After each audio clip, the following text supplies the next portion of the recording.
In this course, you will learn the fundamentals of cybersecurity and ethical hacking using Kali Linux, and you'll learn how to protect systems from vulnerabilities. This beginner-friendly, practical, and hands-on course from Sunny covers essential techniques, tools, and ethical considerations. This course covers key topics like penetration testing, network security, and how to determine system vulnerabilities. Hello and welcome to this course where you are gonna learn hands-on cybersecurity and ethical hacking from scratch. This course is suitable for beginners who have no prior knowledge of ethical hacking. Everything will be taught from level 0. By the end of this course, you will be very comfortable with Linux command line, various attacking tools, wireless security, defensive tools, Nmap, Wireshark, and many more tools. My name is Sunny Malu. I am a cybersecurity consultant and reverse engineer. I will be your instructor for this course. Now let me quickly walk you through the course curriculum and what you will learn in this course. We will start with the fundamentals of Kali Linux, such as copying, removing, renaming files, how to navigate your file system efficiently. Then we will move to Linux administration, where you will learn the sudo command, root user, how to create, remove, install and uninstall applications, and more. Once fundamentals are done, we will move on to wireless security, where you are gonna learn how to perform Wi-Fi penetration testing and defend against Wi-Fi attacks. Then we will move to the Wireshark, which is one of the most important tools in cybersecurity, and learn how to use it. We will also cover Nmap and many more tools. Now let's dive into the practicals. We are going to use Kali Linux operating system. If you don't have Kali Linux installed, I have a separate video on my channel for Kali Linux installation, so check that out first. Now let's dive into the practicals. Before we dive into the practicals, let me briefly explain what Kali Linux is. Kali Linux is an operating system that is specifically built for penetration testing and cybersecurity tasks. It is widely used for ethical hacking and cybersecurity tasks such as penetration testing, security research, computer forensic, and reverse engineering. It has more than 300 pre-installed hacking and forensic tools. Before we start using all the fancy tools, we need to learn the fundamentals of its command line. Now let's dive into the practicals. If you have not installed Kali Linux yet, I have covered the installation process in a separate video on my channel. Please watch that video first.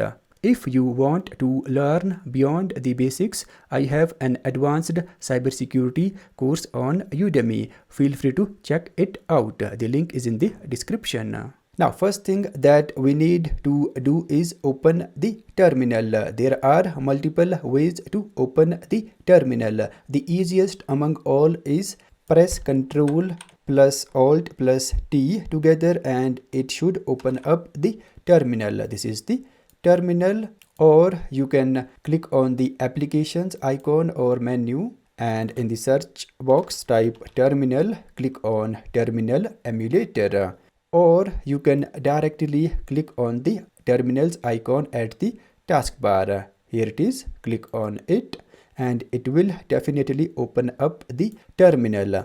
Now before executing any commands, I'm gonna change the font size.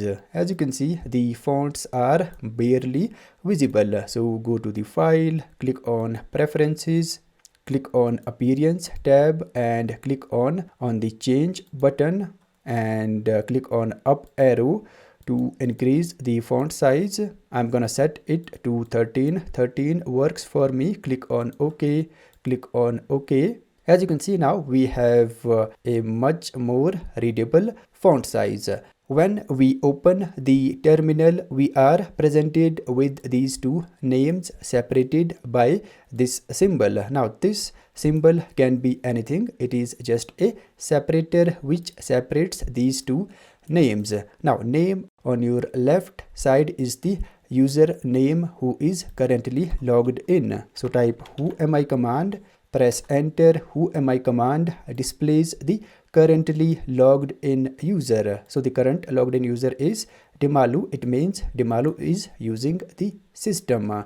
Name on your right side is the host name or your system name. Type host name command. It displays the host name. Press enter. Now type clear. Clear command, as the name suggests, it clears the terminal. Press enter. Now next command that I'm gonna type is date. Date prints the current date and time. Press enter. As you can see, this is the current date. I'm recording this video on this date. Now type pwd. Pwd stands for present working directory. It displays your present working directory where you are in your file system. Press enter. As you can see, my current working directory is Demalu. Demalu is the home directory for the user Demalu. And we also have this $ symbol, right? It also has a meaning. The $ essentially represents the regular or normal users. In Linux, there are two types of users, root user and regular users. The $ represents the regular users. For now, you don't have to worry about users. We will get back to users in a dedicated section. The currently logged in user, which is Demalu, is also a regular user. Now, before wrapping up this video, let me execute history command. The history command displays all the commands that you have executed previously. Press enter. As you can see, this is the list of commands that have been executed on this freshly installed Kali Linux machine. ls is an essential Linux command. ls stands for list or listing. As the name suggests, it is used to list or display files and directories. You can view or check the contents of a specific directory or multiple directories with ls command. Now let's dive into the practicals. So type ls, press enter. By default, the ls command displays all the files and directories in your current working directory. So these are the files and directories in my current working directory, which is home. And here we have two colors, right? The blue color and white color. The blue color represents directories and the white color represents files. The white color essentially represents all file types, whether it is .sh file or .txt file, mp4 files, pdf files. All file types are represented by the white color in Kali Linux. Now, the default ls command does not display the hidden files and directories. So if you want to list hidden content, then type ls space -a. -a parameter allows us to display or list all the files and directories, including the hidden files and directories. Press enter. As you can see, guys, we have files and directories that have dot at the beginning. The files and directories that have dot at the beginning, they are the hidden ones. Now let me execute ls again. As you can see, the default ls command displays contents of current working directory. Now I only want to list contents of a specific directory. Let's say I only want to see what is inside the desktop directory. Then type ls. Now specify name of the directory whose content you want to check, desktop. So this time I am telling ls command that only list contents of this specified directory. It will display what is inside this specified directory, desktop. Press enter. As you can see, this time it is only listing contents of the desktop. Similarly, we can list contents of multiple directories as well. Just separate the directories with a space. Let's say etc. And this time ls command is going to list contents of desktop and the etc directory. Press enter. as you can see, this is the contents of desktop, and this is the contents of etc directory. In this way you can basically list contents of as many directories as you like. Just separate those directories with a space like this. This time it is gonna list contents of these 3 specified directories. Press enter, as you can see, guys. Now the default ls command, as you can see, only displays the file and directory names, right? However, sometimes we want more details such as file size, last modified date, etc. So type ls space -l. -l stands for long listing. It gives us a detailed information about the files and directories. Press enter, and first field from the right displays the directory or file name. Then we have this date and time, right? Now this date and time automatically get updated when you modify a file or directory. In the context of a file, when you modify or edit a file, then this date and time get updated automatically. And in the context of a directory, when you add a new directory or file to a directory, then this date and time get updated. Or if you modify a file within a directory, then the date and time of that particular directory also get updated. Now next field that we have is this. It displays the file size in bytes, which is not very readable to us. So if you want a more readable format for displaying file and directory size, then ls -l and -h. -h stands for human readable. Press enter, as you can see. Now we have file size in kilobytes, megabytes and gigabytes. -h essentially displays file size in kilobytes, gigabytes and megabytes. And you don't have to, write the -h parameter separately. You can simply combine it with -l or other parameters. Press enter, as you can see, it is producing the same result. cd stands for change directory. It is a simple command. As the name tells you, cd allows us to navigate in our file system. So if you want to change directory or location, then we have to use the cd command. So open your terminal. Let me type ls and execute pwd as well. Now my current working directory is home. I'm in my home directory, right? Now let's say I want to switch or change my directory from current working directory to desktop.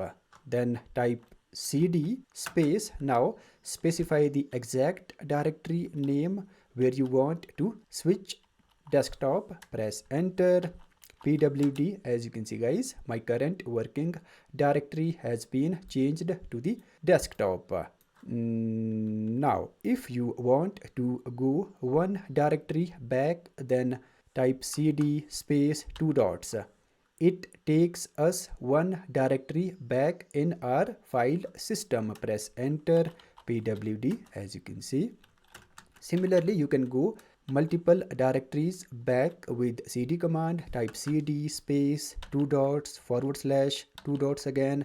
It will take us 2 directories back. Press enter, pwd, as you can see. And you can go as many directories back as you like with cd command. Just separate 2 dots with /, then it takes us that many directories back. Now what happens if you don't specify any directory name to the cd command, right? My current working directory is desktop. Now if I type only cd command and don't provide any directory name, then the cd command by default redirects us to the home directory.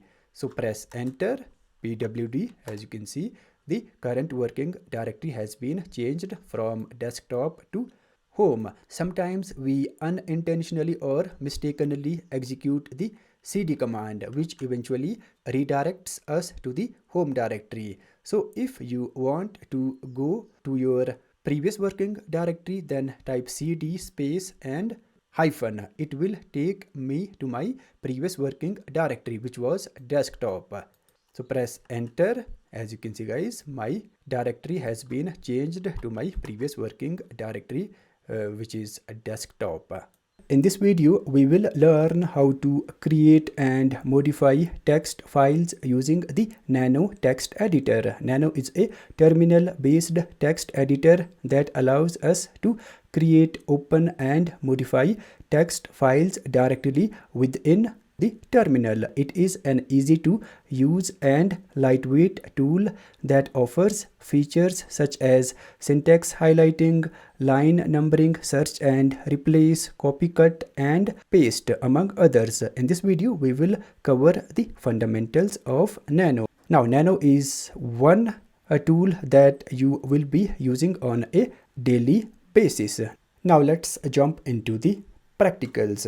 Type Nano and press enter. We are inside the Nano text editor. Now Nano is absolutely ready to take the inputs. So let me type a few random text lines. Let's say this is a line number 1. Now press enter for a new line. This is a new line. Press enter again. Third line. And at the bottom, these are the options that we can use with the Nano. First option that we have is Control G. Control plus G is for help. It displays the documentation for Nano in detail. So press Control plus G together, and here we have the detailed information about the Nano. Here we have the description for Nano, what it is and what it does. Now press the down arrow key to scroll through the entire documentation.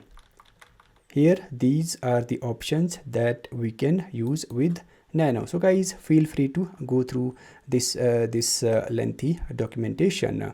Now to exit out of this documentation, press Q. Then we have Control O. Control O is for write out. Write out simply means saving the content to a file. I have not saved these lines into a file yet. So to save, press Control plus O. Now here, as you can see, file name to write. Specify the file name where you want to save this content. Let me give, let's say, file name dummy.txt. Remember guys, by default the Nano saves the file in your current working directory. My current working directory is desktop, so this dummy.txt file will be saved in my desktop. Now press enter. As you can see, wrote 4 lines at the top. Here we have the dummy.txt file where the content has been saved. Now to exit out of Nano, press Control plus X. Let me ls to check whether the file has been created or not. As you can see guys, dummy.txt file has been created. Now I want to edit or modify this dummy.txt file using Nano. Type Nano dummy.txt, provide the file name, press enter. Now we have opened the dummy.txt file successfully. Now we can, modify this file however we like.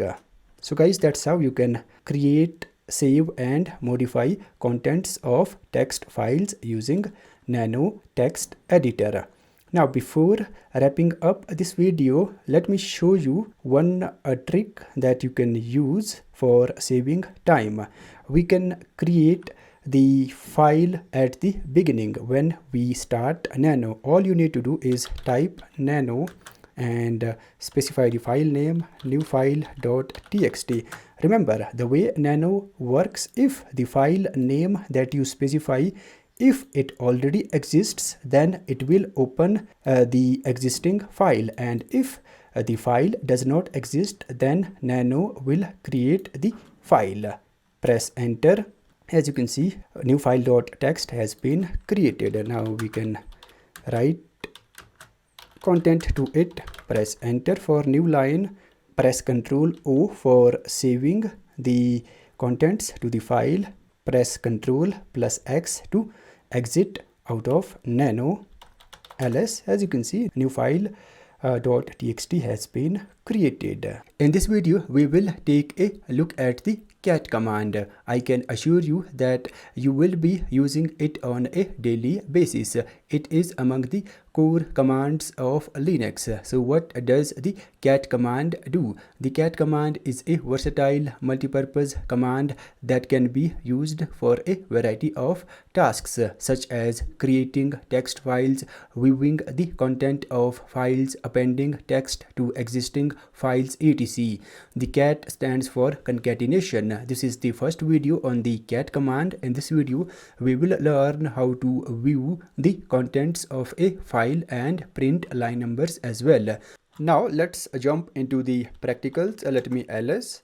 I have these two files in my desktop and I want to view contents of let's say this dummy.txt file. So type cat and space. Now specify the file name whose content you want to view or print. I'm gonna go with dummy.txt.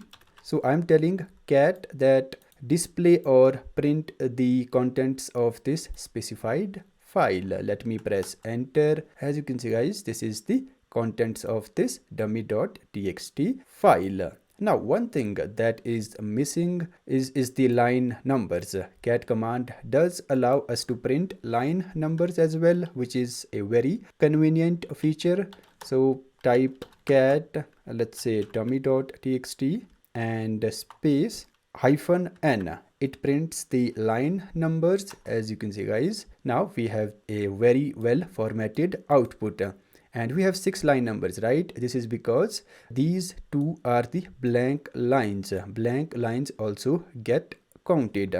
The cat command also allows us to view contents of multiple files. All you have to do is tell the cat command those file names. Let's say cat space dummy.txt, now space d1.txt. So you have to separate the file names with a space, and this time cat command is gonna print contents of dummy.txt file and d1.txt file. Let me press enter. As you can see, guys, this is the contents of first file and this is the contents of d1.txt file. In this way you can view contents of as many files as you like. Just separate file names with a space, then it will print contents of all the specified files. Now I'm gonna print contents of a file which is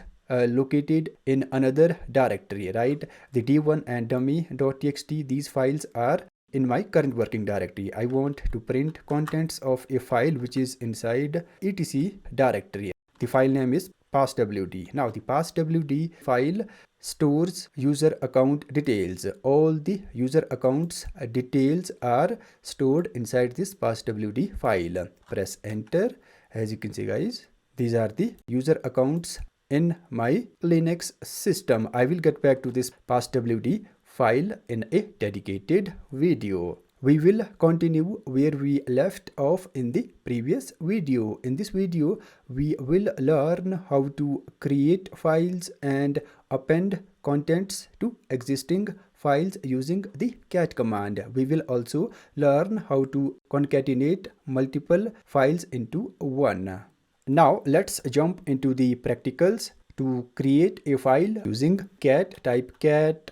Now type the greater than symbol and specify the file name that you want to create. Let me create dummy.txt.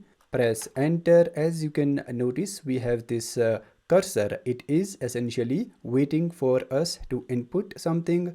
Let me input a few random text line. This is a text line. Press enter for a new line. Line number 2. Now to exit out of the cat, press Ctrl plus C. Let me ls. As you can see, the file has been created. Let's check its contents, and these are the exact lines that we wrote inside the dummy.txt file. The cat command works pretty much like the output redirection operator. It overrides the contents of existing file. The way the cat command works, if the file doesn't exist, then it creates that file first and writes content to it, and if the file already exists, then it removes contents of that existing file and only keep or save the new content that you write to it. For example, I already have this file called dummy.txt. So if I write contents to this dummy.txt file, then cat will remove the contents of this existing file and only keep the new content that you write to it. So let me write, let's say this is a dummy file, press enter. Let me exit out of the cat, ls, and let's check its contents. As you can see, the existing content has been overwritten or removed. It only kept the new content. So if you want to keep the existing content and append new content at the end, then we have to use two greater than signs like this.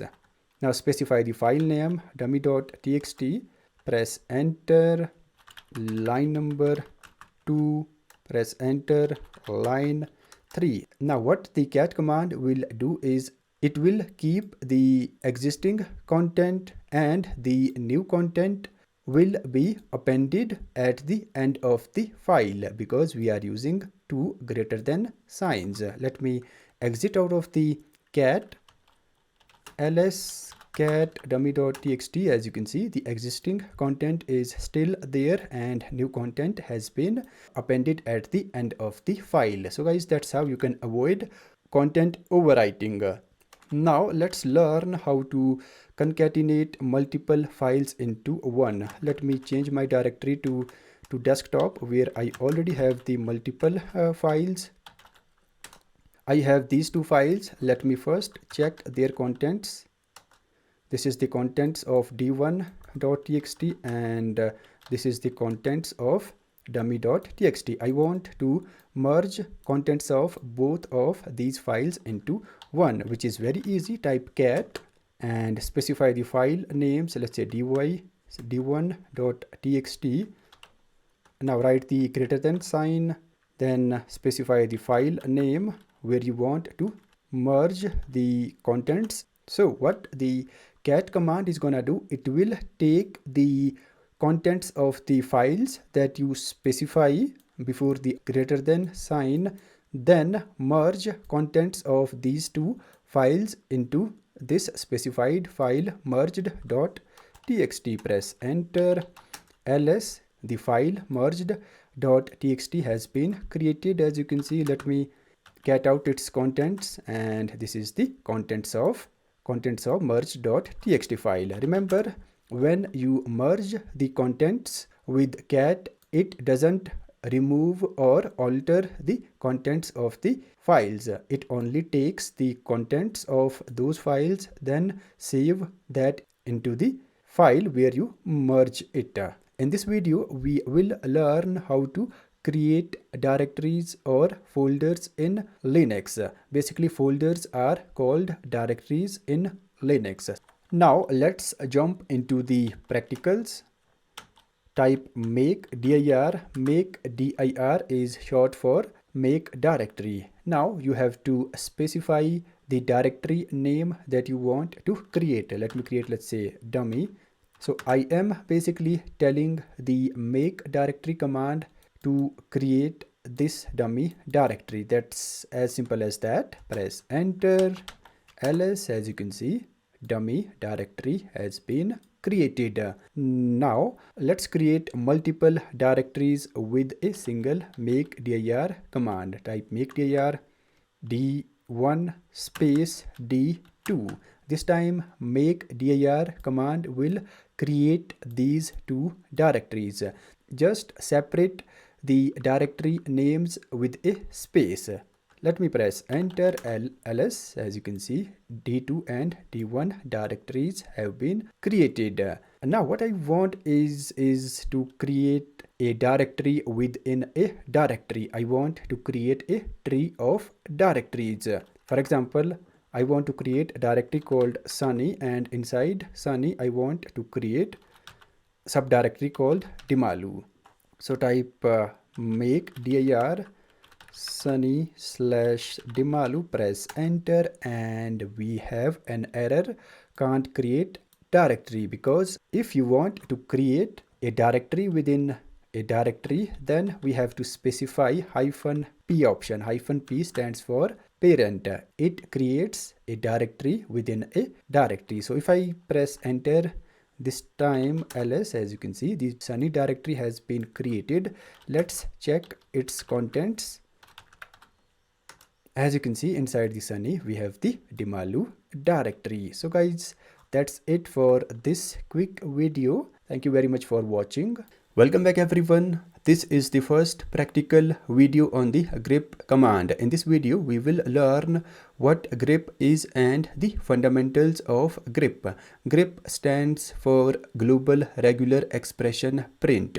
Now, what does the grep do? The grep command is heavily used for searching text or text patterns in files. Let's say you have a large text file and you want to know if a particular word exists within the file or how many times it is there in the file. Then the grep command solves this problem very efficiently and easily. It makes searching through files very easy. Use cases of grep command are vast. It can be used for formatting output, searching patterns, and analyzing logs efficiently. Now let's jump into the practicals. Let me switch my directory to the desktop. Now we are gonna need a file to work with where we can perform the grep searches. So what I'm gonna do is redirect the manual page of user add command to a file. This is the documentation for user add. I'm gonna redirect or save it into a file. Press Q to exit out of the documentation. Now type man user add, type output redirection operator, specify the file name where you want to save the manual page, out.txt. Press enter ls. The file has been created.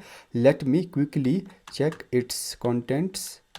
With -n option, press enter. As you can see, in this file we have almost 500 lines. These are enough lines to demonstrate the grep command efficiently. Now back to the grep. So type grep. First thing that I'm gonna do is check the available options that we can use with grep. So help option is gonna display all the available options that can be used with grep. Press enter. So these are the options that we can use with the grep command. So feel free to go through all these options. Grep is actually a very advanced command. So type grep space. Now grep needs minimum 2 options. The search term, what you want to search for, and the file name where you want to search. So provide the search term or pattern. I'm going to search for the word user. Write the search term within quotes, space. Now specify the file name where you want to search, out.txt. So I am basically telling the grep command search for the word user in this specified file, out.txt. Press enter. As you can see guys, grep has printed all the lines that contain the searched term user, right? The searched term or match is being highlighted with the red color. So by default, it is gonna print all the lines that contain the searched term. Now, one thing which is missing here is the line numbers. I exactly don't know in which lines the grep has found the match. So to print the line numbers, we have to use -n option. So type grep -n, and search term is again going to be user, file name out.txt. So this time grep is going to print the lines wherever it finds the word user. If I hit enter, as you can see on the left side, it is exactly telling us the line numbers wherever it found the match. Now the search that I conducted was in this file out.txt, which is in my current working directory. Now we can also search in a file which is located in another directory. I'm going to search for the word Dimmalu in the file which is located inside etc directory passwd. So what basically is going to happen this time, grep command is going to search for the word Dimmalu in this specified location. Location is etc directory. Inside etc directory we have a file called passwd. Now passwd file essentially stores information of all the user accounts on your system. So it will check whether the user account Dimmalu exists or not. I will get back to passwd file in a dedicated video. So press enter. As you can see, it did find the word Dimmalu or user account Dimmalu in this passwd file. It means the user account Dimmalu does exist. Now what happens if the grep does not find the match, or you provide a pattern that doesn't exist? In that case, grep doesn't provide any output. So that's pretty much it for this video, guys. Thank you very much for watching. In this video we will explore the wc command. It is a simple and useful tool. Wc stands for word count. As the name suggests, wc counts the total number of words, lines and characters in a given file. Now let's jump into the practicals. I have this file called out.txt. I want to count or check how many words, characters and lines are in this particular file. So type wc space. Now specify the file name where you want to perform counting in. Out.txt. Now press enter. As you can see, we have some interesting details. First field from the right displays the file name, then next field displays the total characters, and this field displays the total words, and first field from the left displays the total lines. Now I only want to print the total number of words. So type wc -w, and -w only prints the total words. As you can see, the total words in the file out.txt are 2008-31. Similarly, you can print only lines wcl, and if you want to print the total letters or characters, then specify -c. -c counts how many characters are in the specified file, as you can see. Now let me demonstrate the wc with a real world example. Let's say I want to check how many user accounts are on my system. Then wc -l etc passwd. Now it will count how many lines are in the passwd file. Press enter. As you can see, there are total 59 lines, which means there are total 59 user accounts in my system. So that's it for wc command, guys. Thank you very much for watching. In this video, we are gonna learn about output redirection. Output redirection is a fundamental concept in the Linux command line that allows us to control the output of a command or program. In simple terms, it means taking the output of a command and redirecting or saving it to a file. When you execute a command in the terminal, by default, the output of that command is typically displayed in the terminal. However, with output redirection, you can save the output to a file. There are many situations where you might need to save the output of a command to a file instead of displaying it in the terminal, such as analyzing the output later, filtering or processing the output with other tools, etc. So let me practically demonstrate what I just explained. Let me execute the ls command. This is the output of ls command, right? Now, output redirection allows us to redirect or save output that a command produces to a file. This is exactly what I'm gonna do. I will take this output of ls command, then redirect or save it to a file. The syntax is very simple. Type the command whose output you want to redirect. I'm gonna go with the ls command. Now type the greater than sign. The greater than symbol is also known as the output redirection operator. Now specify the file name where you want to save the output. Out.txt. Now the way output redirection works, if the file name that you specify does not exist, then it will create the file first, then redirect output to it. And if the file already exists, then it will redirect or save the output to the existing file. Let me hit enter. And this time we did not get any output. This is because by default Linux sends output of a command to the terminal. However, this time we used the output redirection operator, so the output was sent to this out.txt file, not to the terminal.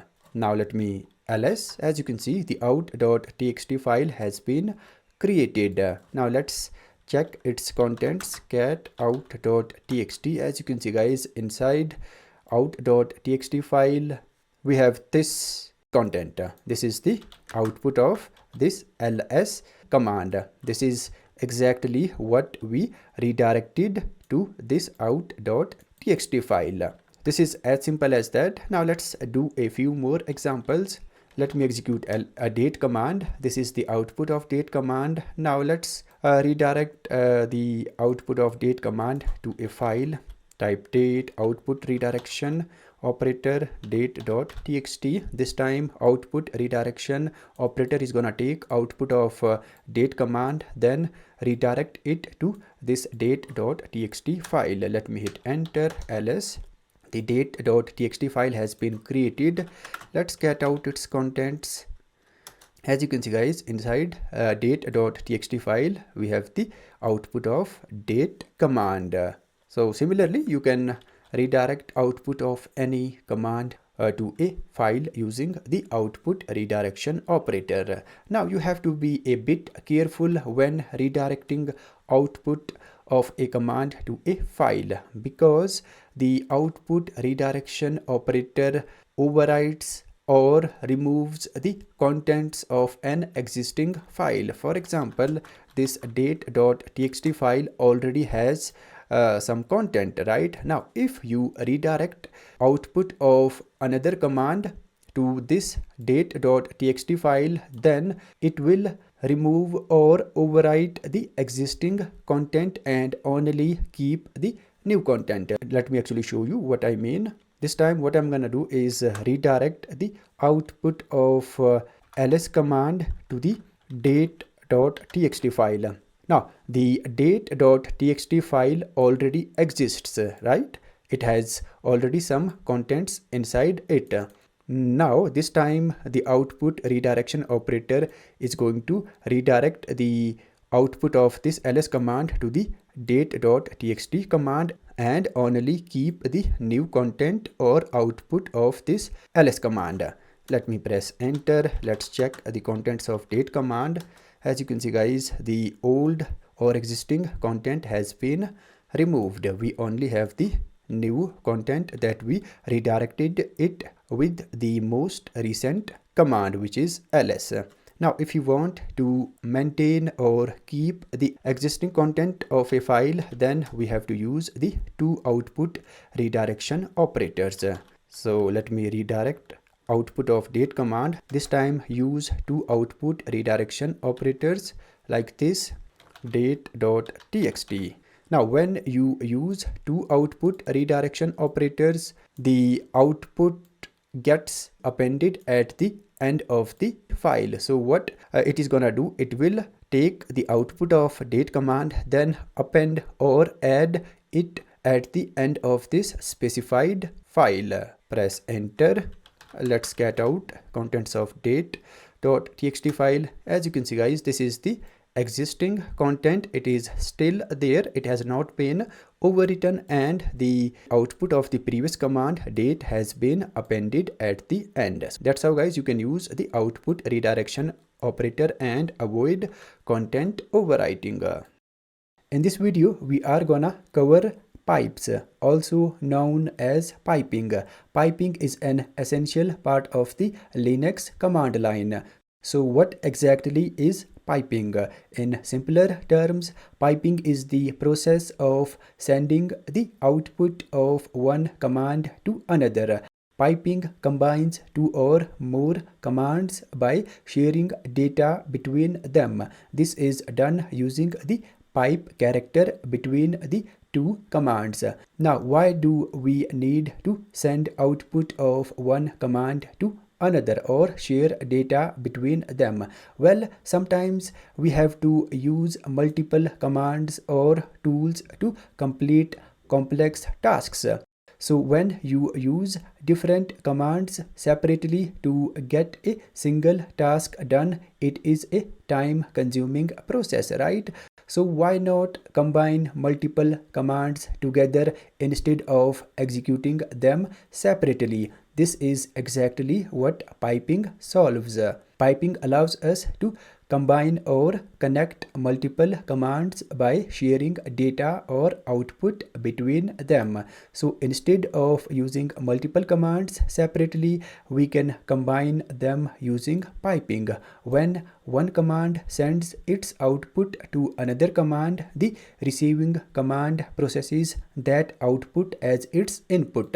This essentially means that the output of one command becomes the input for the next command or the receiving command. Now let's jump into the practicals. Here I have this out.txt file. Let me cat out its contents. This is the output of this cat command, right? Now, piping allows us to pipe or send output of one command to another. This is exactly what I'm gonna do. I will send this output of cat command to the grep command. Grep command will further process this output. Let me type the complete command. So type cat out.txt. Now type the pipe character. This is the pipe character. This pipe character is typically above the enter key. Now let me type the grep command. I'm going to search for the word user, and let me open another terminal. I'm going to need it for a smooth explanation. Now let me cat out the contents of out.txt file. Now let me break down this entire command. Now the way it is going to work, since we are using piping, the pipe character, the Linux is going to send the output of this cat command to the grep command. This is the output of cat command, right? Linux will send this output to the grep command. Now grep command will receive this output, then search for the word user in this output or in these text lines. If it finds the word user in any of these lines, then those lines will be printed or displayed. Now, if you notice here, I have not specified any file name. The grep command needs minimum two options, the search term what you want to search. I have specified the search term, but I have not specified the file name where I want to search for this specified word user. This is because the grep is going to search for this word in this output that it receives from this command through piping. Let me press enter. As you can see guys, it has printed all the lines that contain the searched term user. So that's how the piping works. So guys, the output of one command becomes input to another command or the command that is receiving it. Remember, most Linux commands are designed to receive the output through piping. So the output of cat command became input to the grep command, and grep command searched for the word user in the output that it received. This is as simple as that. Now let's do a few more examples. Let me change my directory to home. Let me execute ls command. Now I want to check whether the directory desktop exists or not. Obviously it does exist. We all can see it. It is right there. However, if there are, let's say, hundreds of files and directories, then it becomes a bit hard to locate a specific file or directory. But with piping, we can easily solve such problems.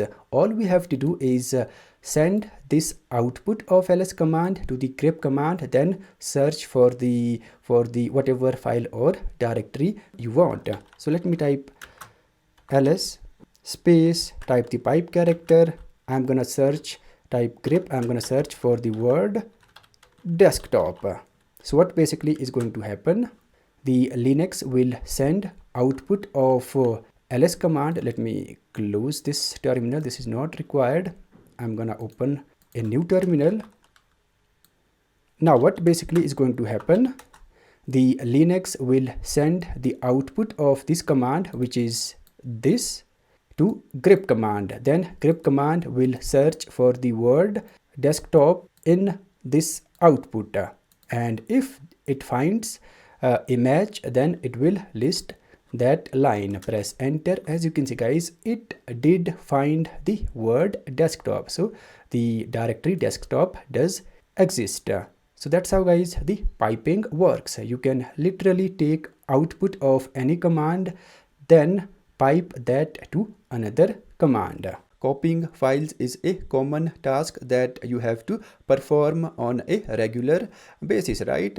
The command for copying files and directories is cp. cp stands for copy, and it can copy both files and directories. Now let's jump into the practicals. I'm gonna start with copying files, and later we will copy directories as well. Let me execute ls. I'm gonna use these files to demonstrate the cp command. So type cp. cp stands for copy. Now cp command needs minimum two options: the file name that you want to copy and the destination directory where you want to copy it. So I'm gonna start with copying this dummy.txt file. So specify the name of the file that you want to copy, dummy.txt space. Now specify the destination directory where you want to copy it. I'm gonna copy it in my current working directory. So specify a different name, let's say dummy cp.txt. Now the copy command is going to take this dummy.txt file and create its copy under this new name dummy cp.txt. Let me press enter. ls. As you can see guys, we have successfully copied dummy.txt file. Here is the copy of dummy.txt file under this new name dummy cp.txt. Similarly, we can copy files to a specific location or different directory. What I'm gonna do is I will copy this dummy.txt file to the downloads. Let me open a new tab, change my directory to the downloads. ls. As you can see, the downloads directory is currently empty. So let's copy dummy.txt to the to the downloads. Type dummy.txt. Now provide the full path to downloads or wherever you want to copy it. Type home / username, which is Dimalu for me, / downloads. Now this time the copy command will take the dummy.txt file and copy it to the specified location, which is downloads. Let me press enter. Now let me ls here. As you can see, the dummy.txt file has been copied to the downloads. So that's how, guys, you can copy files with cp command. We can also give a different name while copying. Type / let's say dummy cp.txt. This time the cp command is going to copy this file to the downloads directory under this new name, dumcp.txt. Press enter. As you can see, we have the file dumcp.txt. Now let's copy directories. ls, I have this demo directory. I'm gonna create a copy of this demo directory. Type cp space demo. Now specify the name of the directory, demo12. So copy command is going to take this demo directory and create its copy under this new name, dem12. Let me press enter. As you can see, we have an error, -r not specified. If you want to copy directories, we need to specify -r parameter. By default, copy command expects us to copy files. So if you want to copy directories, then we need to use the -r parameter. So type -r. This time the copy command is going to take this directory, then creates its copy under this new name, dem12, in my current working directory. Let me hit enter. ls, as you can see, guys, we have successfully created copy of demo directory under this new name. Now let's copy demo directory to another directory. I'm gonna copy it to the downloads. cp -r demo. Now provide the path where you want to copy it. Home, type the username, downloads. This time copy command is going to take this demo directory and copy it to the specified destination, which is downloads. Let me hit enter. Let me ls here. As you can see, guys, the demo directory has been created, right? Now let's copy multiple files or directories with a single cp command. What I'm gonna do is I will copy dem12 and app.c file to the downloads directory. So type cp ap.c space. Now provide name of the file or directory that you want to copy. Let's say dem12. Now provide the destination, path, home, Dimalu, sorry. Now since we are copying a directory along with file, we need to provide -r parameter. Now the way this command is gonna work, copy command will copy these two specified file and directory to the downloads directory. You can copy any number of files or directories, just separate them with a space like this. Now press enter. Let me go to the downloads, ls. As you can see, guys, here we have app.c file and dem12 directory. That's how you can copy multiple files and directories with cp command. Just separate the files with a space. In this video, we will learn how to delete files and directories using the rm command. The rm command is short for remove. It is used to delete or remove files and directories. It is a straightforward command with a simple syntax. Now let's jump into the practicals. I'm gonna demonstrate the rm command using these dummy files and directories. So type rm. Rm stands for remove space Now we need to tell the rm command the file name that you want to remove. We are gonna start with removing files. Later we will remove directories as well. So rm space, now specify the file name that you want to remove. I'm gonna remove this dummy.txt file which is in my current working directory. So type dummy.txt. So rm command is going to remove this specified file dummy.txt. Press enter.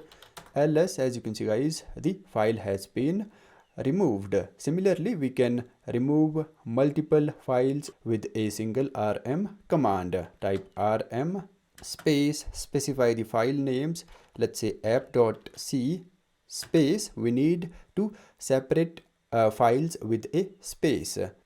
appcp.txt, and this time rm command is gonna remove these two specified files.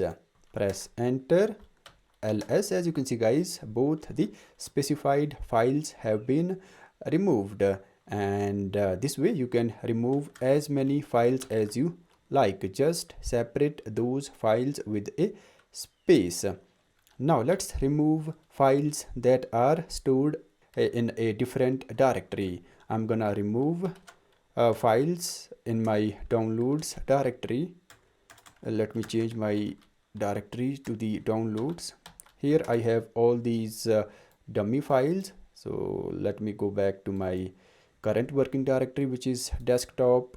So type rm space. Now we need to provide the full path to the file or directory that you want to remove. So home, type the username. Now downloads. Now inside downloads I have this file called dummy.txt. So after the destination directory / then type the name of the file that you want to remove, dummy.txt. So rm command is going to remove this dummy.txt file which is stored in the downloads directory. Press enter. Let me go back to downloads. ls, as you can see guys, the file dummy.txt has been removed. Now let's remove directories. ls, I'm gonna start with removing demo directory. So rm demo. Press enter. As you can see, it is a directory. Just like the cp command, we need to specify -r parameter when removing directories. So type rm-r, provide the name of the directory that you want to remove. Press enter. ls, as you can see guys, the directory demo has been removed. Similarly, we can remove directories that are stored in a different location or directory. The syntax is same. Type rm-r, provide the path to the directory that you want to remove. Downloads. In downloads I have directory called demo. So let me type the name of the directory. This time rm command is going to remove the demo directory which is inside the downloads directory. Hit enter. Let me ls, as you can see guys, the demo directory has been removed. Now let's discuss some of the options that can be used with the rm command. Now one of the most commonly used options with rm command is -f. -f stands for force. It basically forcefully removes the files and directories. Now what happens is that there are certain files that you can't remove with the simple rm command. We need to provide -f to remove specific files or directories. Now files that are write protected can't be removed with simple rm command. Now write protected files are those that can't be modified or edited. Let me create one such file. I'm gonna make this demo.txt file as write only. So type chmod You don't have to worry about the chmod command. We will get back to it in a dedicated section. For now, I just want to create a write protected file just to demonstrate rm command. Chmod user, I'm gonna take away write permission on demo.txt file, press enter. Now as you can see guys, in the desktop we have this lock sign. It means that this is a write protected file and it can't be modified or edited. Let me ls. Now let me try to remove it with default rm command demo.txt. Press enter. As you can see guys, we have this prompt: remove write protected regular empty file demo.txt. Now here we have to specify n for no. If you don't want to remove, then type n, and if you want to remove, then type yes, or y stands for yes. Now I don't want to remove this demo.txt file yet, so I'm gonna specify n. Press enter. Now if you want to bypass this prompt, then we have to use -f parameter. So type rm-f, specify the file name, and press enter. As you can see guys, this time the rm command did not display this prompt: remove write protected regular file. It directly removed the file. So -f parameter essentially bypasses this prompt and forcefully removes the files or directories. And if you have, let's say, a write protected directory, then you have to specify -r parameter like this, -rf, then specify the write protected directory. Let's say we have a write protected directory demo, then this command is gonna remove this write protected directory and bypass the prompt that rm command typically displays when removing write protected files or directories. So that's it for rm command guys. Thank you very much for watching. Welcome back everyone. In this section we will discuss two important aspects of Linux: user management and performing administrative tasks. This is one of the most important sections in this course.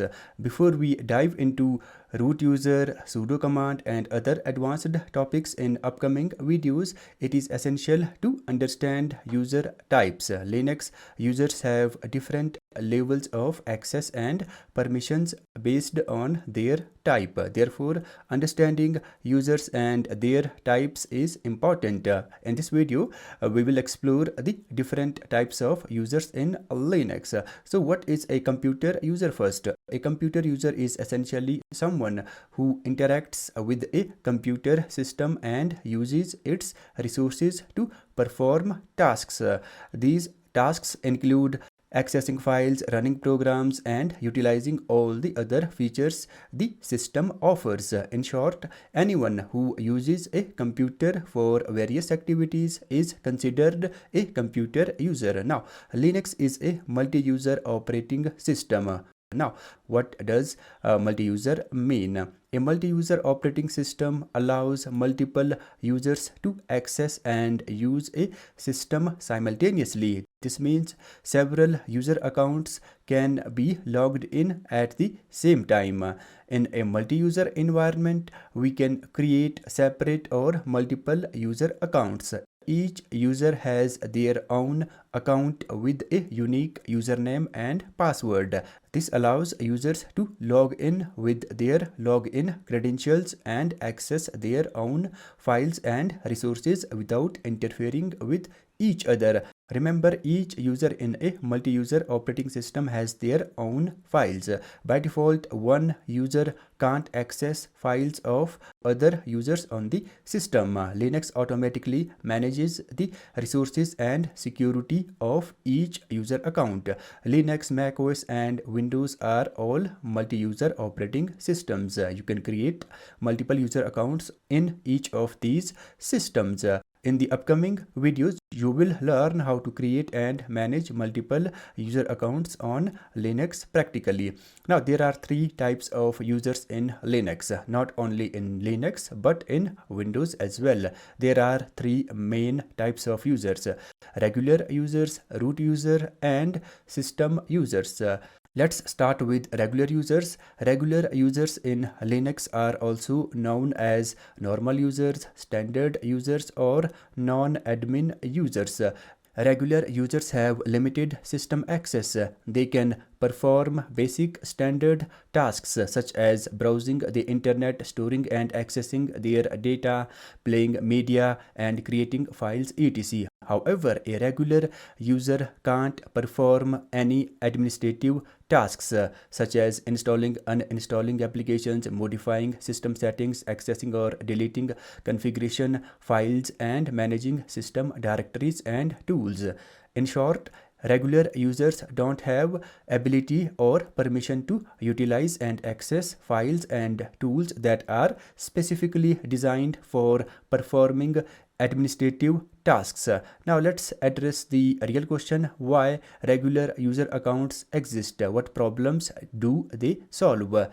As we discussed earlier, regular user accounts have limited privileges or access to a system. This allows users to utilize and access the system without being able to modify system files or other protected administrative files and tools. This limited access helps maintain system security. Organizations, schools, and universities commonly use regular user accounts for this very reason. Let's take an organization as an example. Organizations and corporations often have multiple employees who typically use the same computer system, right? To ensure security and privacy, each user is assigned a unique username and password. Users log in using their credentials. Each user's files are stored separately, and one user can't access the files of another user without proper authorization. Regular user accounts, as we have discussed, have limited privileges. This means they can't damage or access system files, nor can they perform administrative tasks. By using regular user accounts, users can benefit from all the essential functionality the system offers without risking accidental or intentional harm to the system through administrative access. They can create their own files, perform office work, but can't access administrative tools. This restriction on accessing only their own files inherently makes regular user accounts more secure. Windows is also a multi-user operating system. You may be familiar with guest accounts. The guest account in Windows is also a regular user account with limited system access. The second type of user is the root user, also known as administrative user. Root will be covered in the next video because it deserves a dedicated video. Now let's discuss system users. System users in Linux as well as in Windows. A system user refers to a user account created for computer system or an application to execute specific tasks or functions. System users are created during the installation of operating system and applications. Some applications use a dedicated system user account to carry out their operations. System users typically run in the background. They are not directly relevant to your day-to-day tasks. We don't interact with them directly, but they are used by specific applications to carry out their operations in the background. These tasks include running daemons or services in the background. Specific applications such as antivirus software also use dedicated system account to scan the system. System users don't have a login shell, meaning they can't log into the system directly. In this video, we will learn about the root user. Root is the most important user on a Linux system. In the previous video, we discussed that regular users can't perform administrative tasks. However, someone eventually needs to perform administrative tasks, right? And that is where the root user comes in. The root is a special user account on Linux. It is essentially the admin or administrative user account on the Linux system. All administrative tasks are performed by the root user account. The root user is also known as the super user. The root user has complete control over the system. It can perform any operation on a system, such as installing or uninstalling applications, accessing, deleting, and modifying any system and configuration files. In short, the root user controls and accesses everything. The root user account is created automatically during the installation of Linux. Each Linux system has the root user by default. In the upcoming video, we will be putting theory into practice. Finally, we will put everything we have learned in the last two videos into practice. In this video, we will learn about the sudo command and how to use it to perform administrative tasks. We will also cover how sudo is related to the root user as well as who is allowed to use the sudo command. This video is going to be very important and probably one of the longest videos in the entire course. So make sure to watch the complete video and don't skip anything. Let's dive into the practicals. In the previous two videos, we learned that a regular user can't perform administrative tasks, right? Now let's actually verify if it is true or not.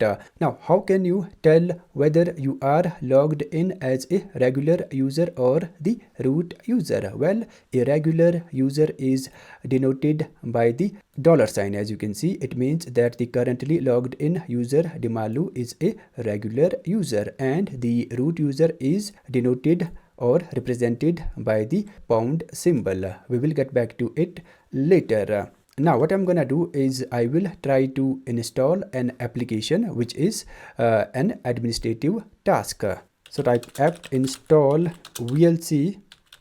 Don't worry about the apt command. We will get back to it in a dedicated section. Apt is basically used for installing or uninstalling applications. Now let me press enter and see what happens.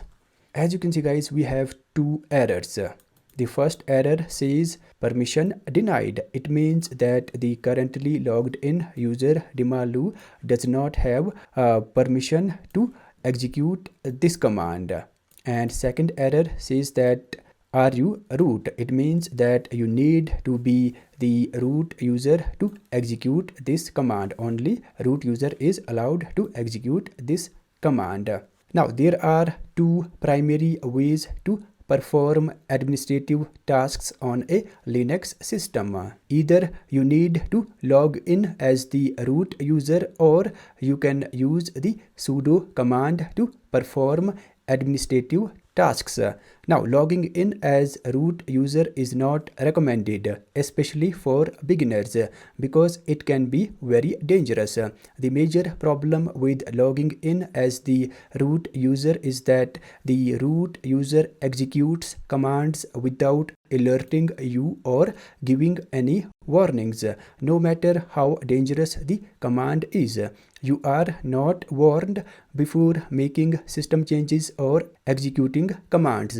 This means that you will not have any opportunity to review the changes before they are implemented, which can lead to serious problems. For example, you could accidentally delete essential system files, rendering your system unusable or unstable. For these reasons, it is considered dangerous to log in as root or operate your system as root. Even experienced users avoid logging in as root unless it is absolutely necessary. So what is the safe way to perform administrative tasks? To safely perform administrative tasks, we can use the sudo command. Sudo command allows regular users to run commands with the same power or privileges as the root user. This means you don't need to log in as the root user to perform administrative tasks. You can simply use the sudo command. The term sudo stands for superuser do, where su stands for superuser and do stands for perform or execute. Remember, the root user is also known as the superuser.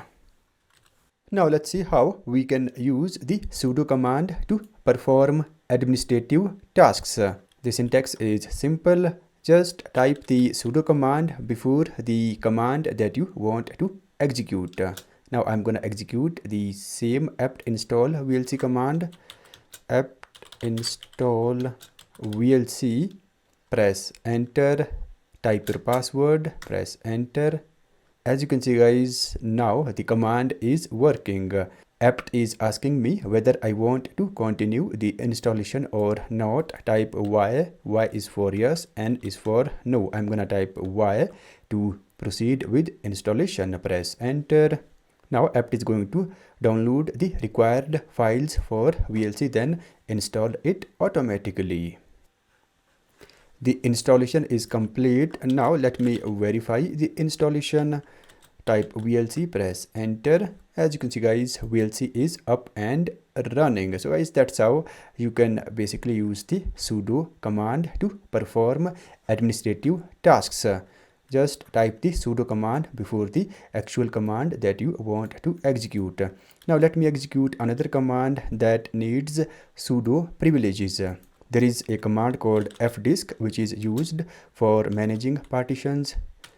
Press enter. As you can see, permission denied. Now I'm gonna type sudo then fdisk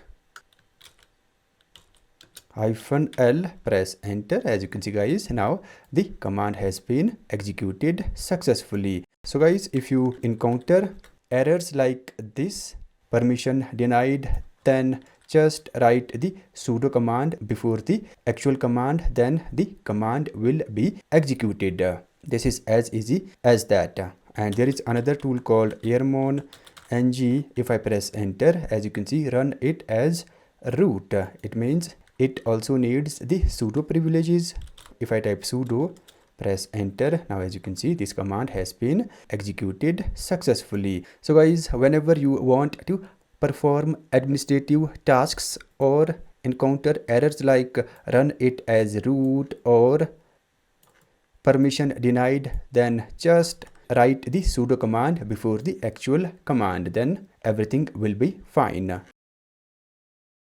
Now let's address a very important question. Who can access or use the sudo command? Remember, not every regular user can use the sudo command. Only users who have been granted sudo privileges or permission to use the sudo command can use or access it.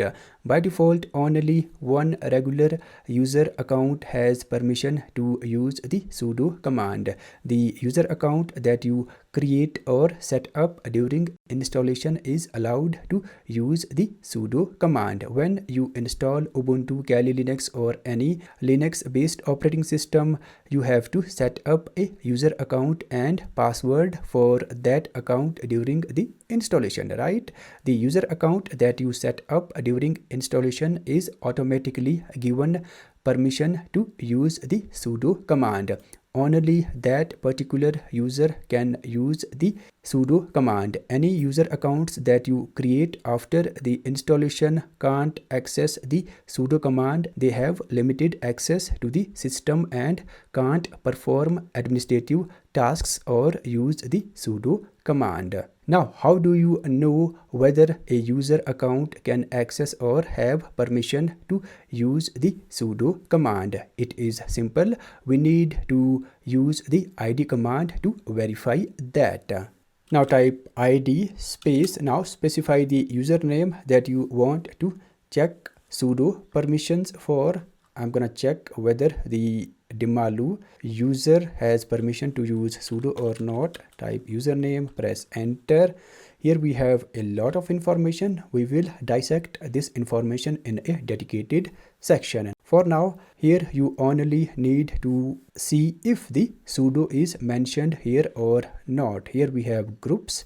So groups equal to, and here it is, sudo. As you can see guys, sudo is here. It means the user Dimalu is part of the sudo group. So the Dimalu user has permission to access the sudo command. Now I have another user account on my system, which is guest, and let me press enter to see if it has access to the sudo command or not. Press enter. As you can see guys, this is a regular user account that I created after installing the Kali Linux, and here we don't have sudo mentioned anywhere.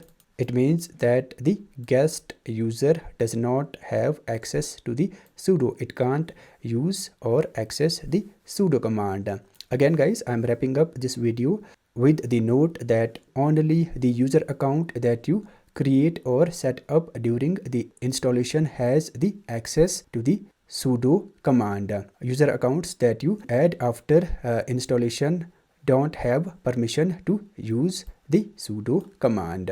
In this video, we are going to look at the addr command. This is a very important command for administrators and you will be using it a lot. So what is it?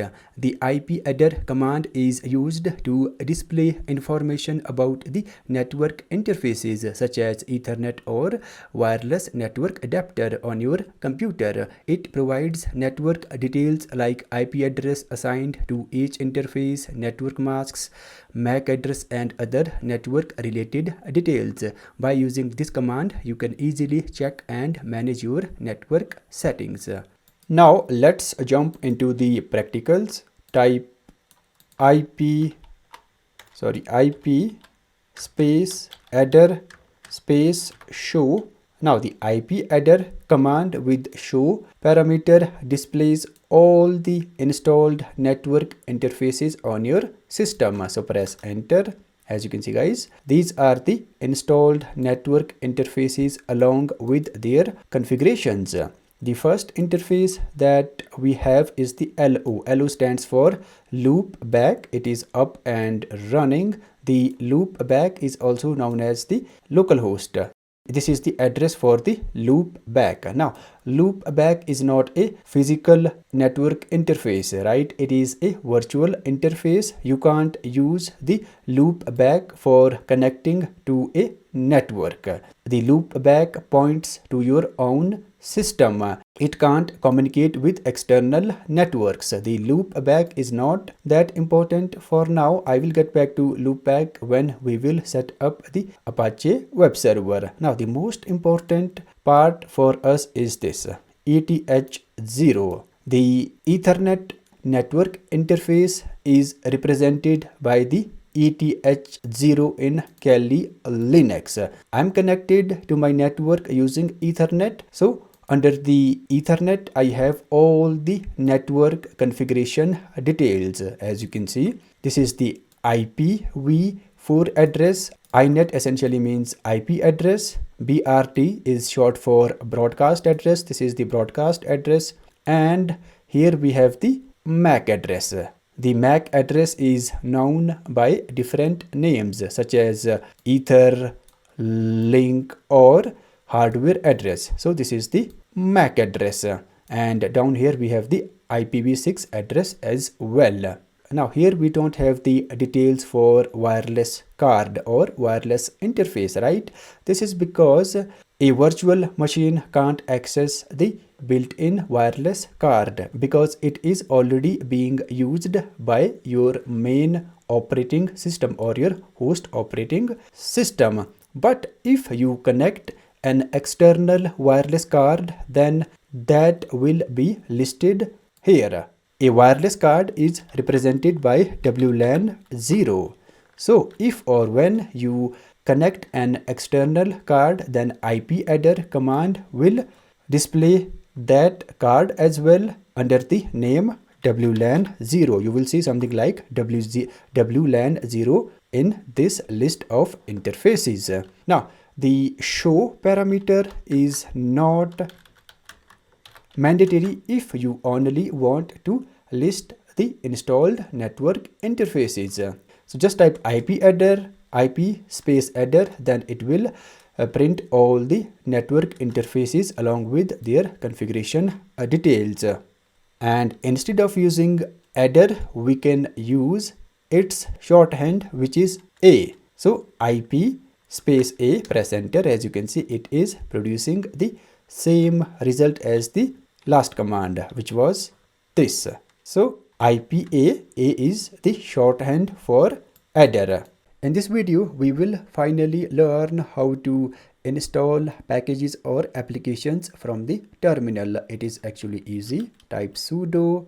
Now, before actually installing a new application, we should always run the apt update command. It will update your local repositories, which will help the package manager to download the latest possible version of the application that you are downloading, as we discussed in the previous video. So let me quickly run the update command. So type apt update. It will update your local database. Press enter. Let the update command finish. Now the update command is complete. We are good to go. Now we can proceed with installation. So type sudo apt. The apt, as we discussed in the previous video, allows us to install, remove and update packages. So after apt, type install. Install parameter allows us to specify name of the package or application that you want to install. I'm gonna install, let's say, VLC. So type the name of the package that you want to install. So this command is going to install the specified package VLC. Remember guys, apt will only be able to install the specified package if it is available in the repositories. Now press enter, provide your password. Let me scroll up a little, and here these are the dependencies that apt is going to install, because VLC needs all these dependencies to function properly. Now scroll to the bottom. Here we have this prompt, continue. If you want to continue or proceed with installation, then we need to type Y. Y is for yes, N is for no. I'm gonna proceed with installation. So type Y, press enter, and it will take a few seconds or probably a minute to complete the downloading and installation. Alright, the installation is complete. Now let's verify whether the VLC has been installed or not. Type VLC, press enter. As you can see guys, VLC is up and running. So installation was successful. Similarly, you can install any other package or application that you want. Let me install another application. Type sudo. The steps remain same. Type apt install. After install, specify name of the package that you want to install. I'm going to install htop. Htop is basically a system monitoring tool. Press enter, and the installation is almost complete. As you can see, installation is complete. Now type htop to verify its installation. Press enter. As you can see guys, this is the htop. We are inside htop, and at the bottom it is displaying all the running processes on my system, and in the top half it is displaying the system resources being consumed, like RAM, processor, etc. Now press Q to exit out of the htop. So guys, that's how you can basically install the applications. The syntax for installing every application is same. After install, parameter specify name of the package or application that you want to install, and if the specified package is available in the repositories, then the package will be installed. Thank you very much, guys. In this video, we are gonna learn how to remove or uninstall packages from terminal. So type sudo space. The tool for removing packages is apt, the same tool that we used for installing applications. After apt, type remove. Now specify a name of the package or application that you want to remove. I'm gonna remove VLC. So apt is going to remove the specified package VLC. Press enter, provide your password, and here, as you can see, removing the package name VLC. Type N if you don't want to continue uninstallation, and if you want to proceed with uninstallation, type Y, press enter, and it will uninstall the package. As you can see, it has been uninstalled. Now guys, after executing the remove command, we need to execute the auto remove command. Let me type apt auto remove. Now what happens is that the remove command only removes the main executable file. It does not remove the dependencies that were installed with a package. It basically removes the dependencies that are no longer required. So press enter, and if I scroll up, as you can see guys, it is gonna remove all these dependencies that were installed with VLC. Now type Y to proceed with uninstallation. It will complete the uninstallation. Now as you can see, command has been executed successfully. Now let's verify whether VLC is still there or not. So type VLC. As you can see guys, VLC is no longer showing up. It has been removed successfully. Similarly, you can remove any application or installed package that you want. Just specify name of the installed package after the remove, then it will remove that package. So thank you very much guys, that's it for this video. In this section, we are gonna learn how to use Nmap.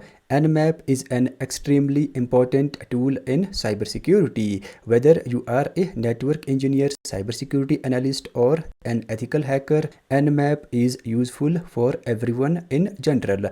It is a tool that should be part of your cybersecurity skill set. Now, what is Nmap? Nmap is an advanced information gathering tool that hackers and pen testers use to obtain information about the systems they intend to hack or test.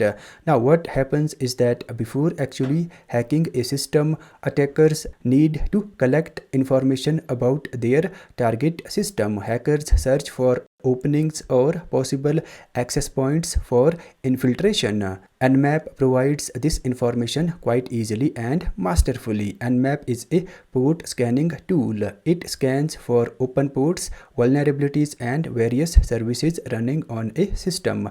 This is the first practical video on Nmap. In this video, we will learn the fundamentals of Nmap scanning and analyze all three states of a port. Now let's jump into the practicals. So open your terminal and type Nmap. The first thing that I always like to do when learning a new tool is check the options that it offers. So type Nmap 2 help. The help parameter displays all the options that can be used with Nmap. So press enter.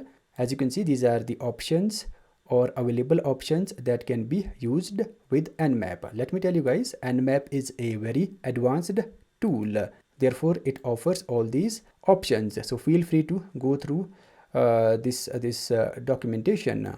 Now type Nmap space. Now before scanning the target network, you should always check whether it is up and running or not, because if it is not running, then it is pointless to scan. So type -S uppercase P. S stands for scan, P stands for ping. In the background, Nmap conducts the ping scan to check whether the specified host is up and running or not. Now specify the name of the host. You can either specify an IP address or a domain name.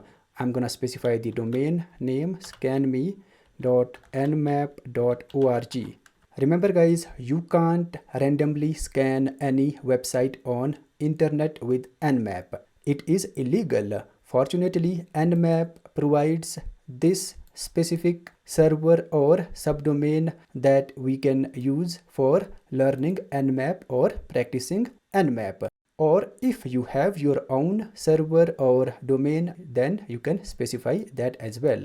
Now the way this command is gonna work, Nmap will conduct the ping scan in the background to check whether the provided host is running or not. Press enter.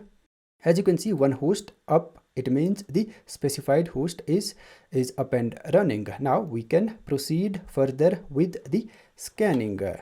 Type nmap, type the name of your target network, scanme.nmap.org. Now this is the default Nmap scan without any options. By default, Nmap scans the most popular 1000 ports. If you don't provide any options like this, then Nmap will scan the most popular 1000 ports. So press enter. It is gonna take some time to complete the scan because Nmap has to go through all the 1000 popular port numbers and determine their state, whether they are open or filtered. As you can see guys, the scan is complete. Now let's analyze the result. The first nice thing that the Nmap does is it prints the IP address. As you can see in the brackets, we have this IPv4 address. This is the IPv4 address of this specified host. Now instead of using this domain name, we can directly use this IPv4 address. So what I'm gonna do is copy this IPv4 address, and here is the IPv6 address for this domain name. Now let's analyze the actual result, which is this. So here we have 987 port numbers closed and remaining 13 are either open or filtered. We have 3 columns here. Port column displays the port number, state column displays the state of a port. There are 2 possible states of a port. Either it can be open or filtered. We'll get back to it in a minute. Then we have service column. It displays the service running on a port. For example, the port number 22, it is open and the service running on port number 22 is SSH. The default port for SSH is 22. Now what does the open port mean? It means that this port is accepting connections or ready to accept connections. The SSH essentially allows us to access servers or computers remotely from anywhere. So if the SSH port is open, it means you can access a server or computer remotely from anywhere. You just need to provide the correct login credentials. Now what does the open port mean from a hacker's perspective? Well, if the legitimate users can access or log in the SSH, so can hackers. Hackers can basically hack the SSH service by brute forcing its login credentials. Or if the SSH version is vulnerable, then they can exploit that particular vulnerability. So an open port can be vulnerable if it is not properly protected. Then we have port number 25, which is filtered. Now what does the filtered port number mean? It means it is probably protected by a firewall. Only the authorized person can access the port number 25, or you can say only the authorized users can connect to port number 25. We have a plenty of open ports such as FTP. FTP is similar to SSH. The only difference is that SSH is secure. Communication on SSH is encrypted, whereas on FTP the communication is carried out in plain text. So that's it for this video, guys. Thank you very much for watching, and if you have any questions, then let me know. Hello and welcome to this course where you will learn wireless security from scratch.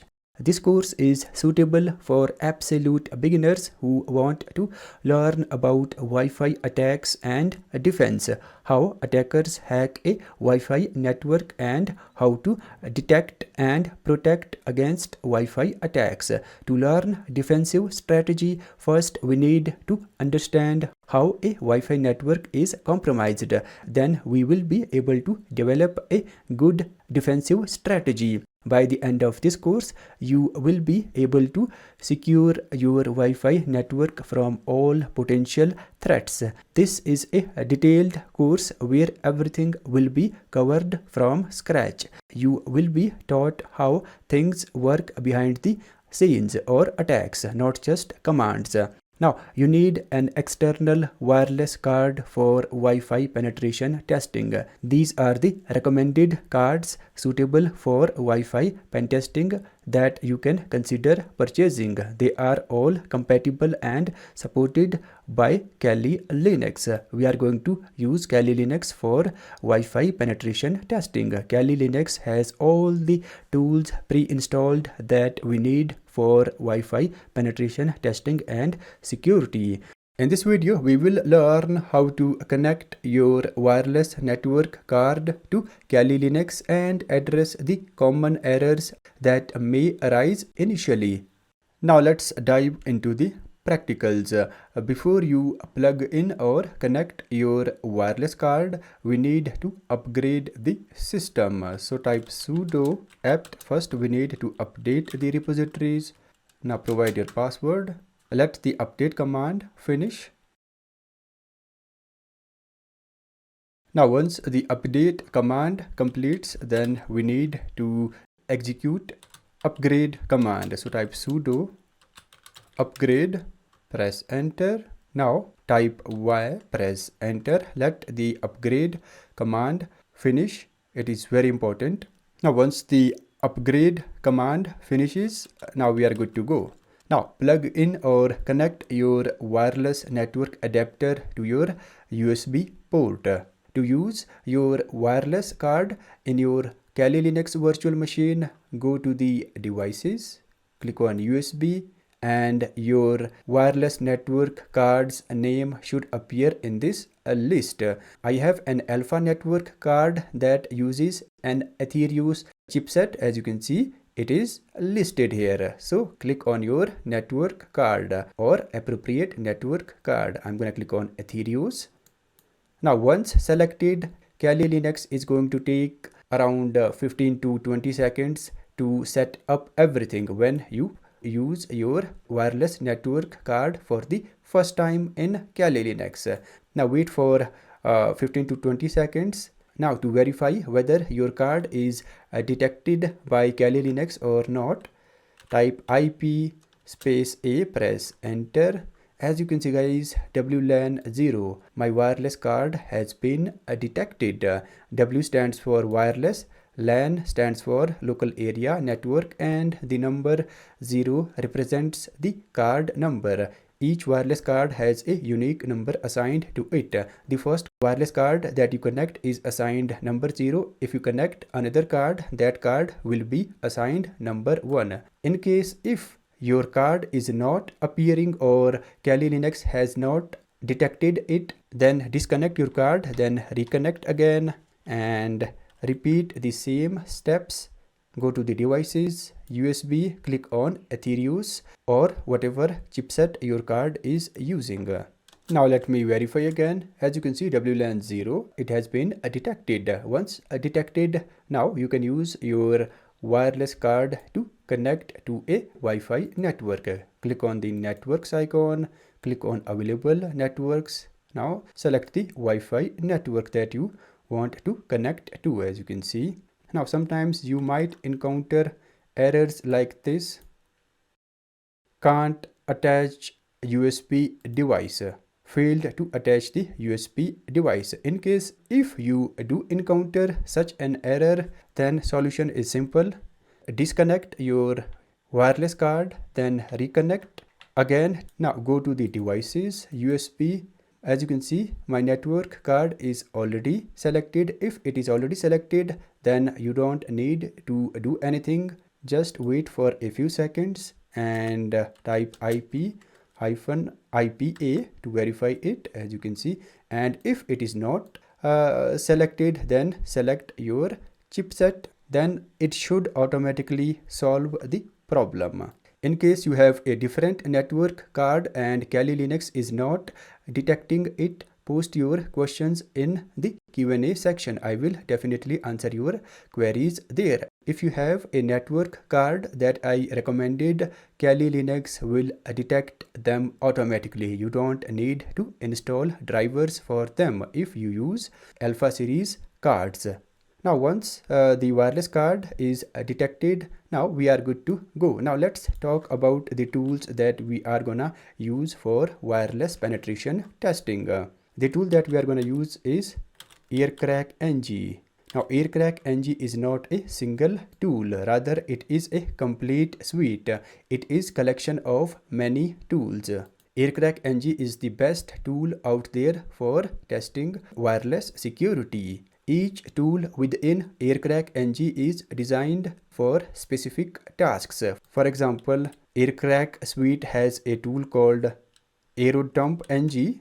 Aerodump-ng is used for capturing packets, and then we have Airmon-ng, which is used for controlling the monitor mode. The Aircrack-ng itself is used for cracking passwords.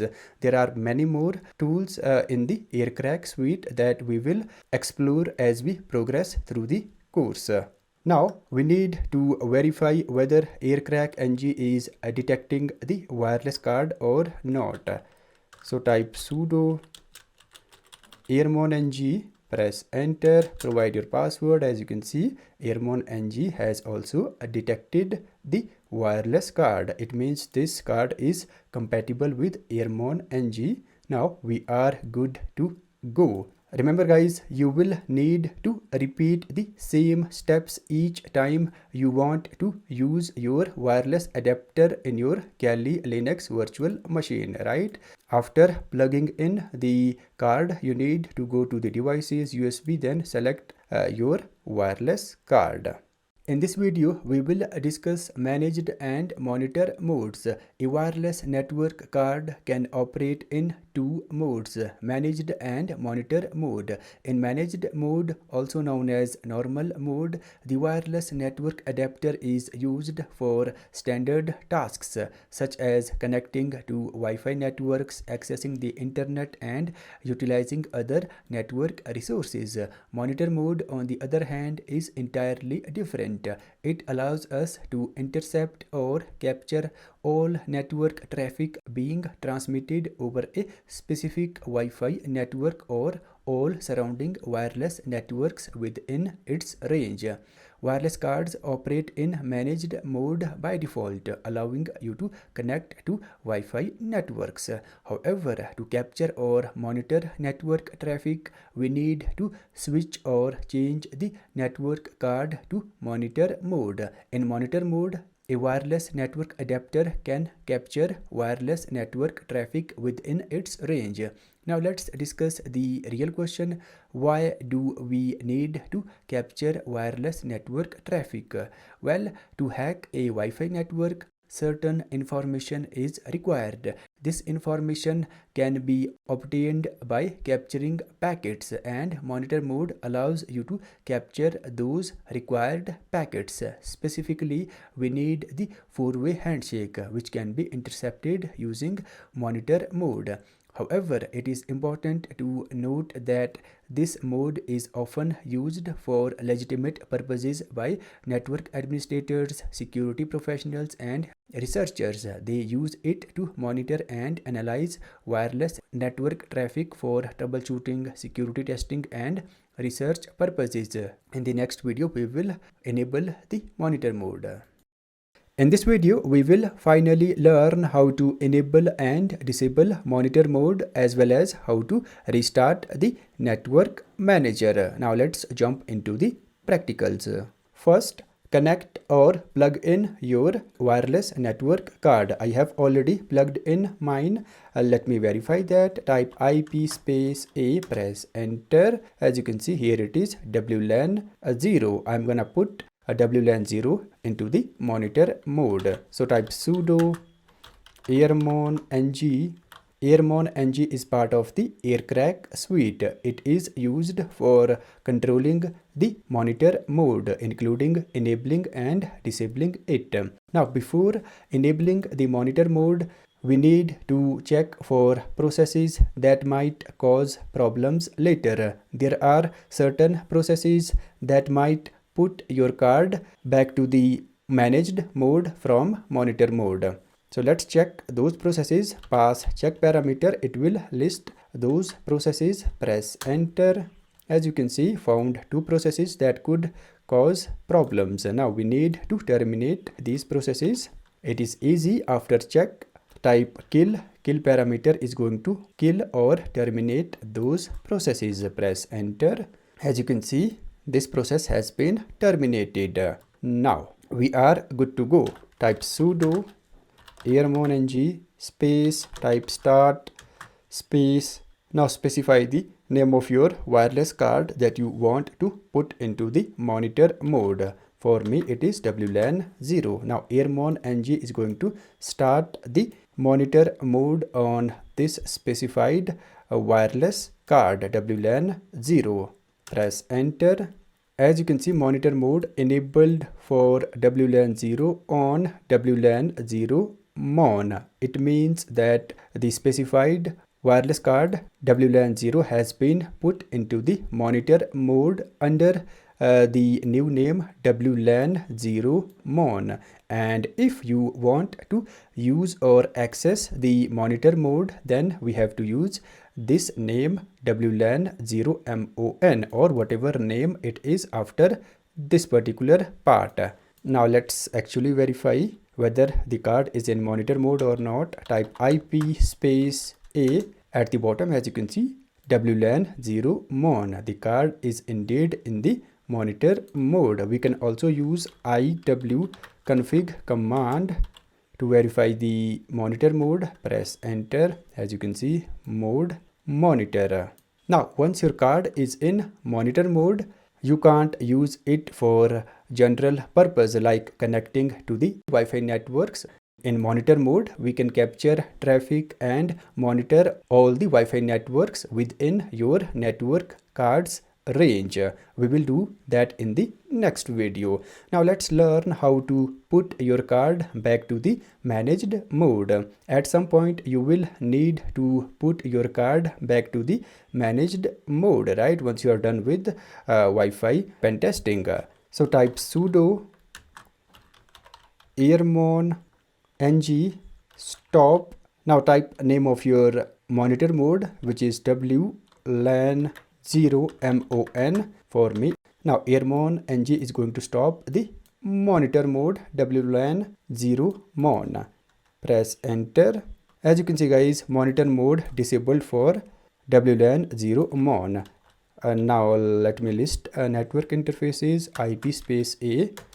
As you can see guys, the card is back to the managed mode. Let me actually type iwconfig. Press enter. As you can see, mode managed. Now after putting your card back to the managed mode, you should always restart your network manager. So type sudo systemctl space restart. Type network manager. Make sure that N is in uppercase and M also must be in uppercase. Now what this command is gonna do, it will reset your network configurations, fix common problems, and your card will become ready to be used in managed mode. Press enter. Now command has been executed successfully. Now click on your network icon. As you can see guys, Now my wireless card is up and running. That's it for this video, guys. Thank you very much for watching. In this video, we will learn how to detect or discover Wi-Fi networks within your network adapters range, explore the fundamentals of AeroDump-ng scan, and save the network traffic to a file. This is definitely going to be an exciting and informative video. So let's dive into the practicals. The first thing that you are gonna do is put your wireless network adapter into the monitor mode.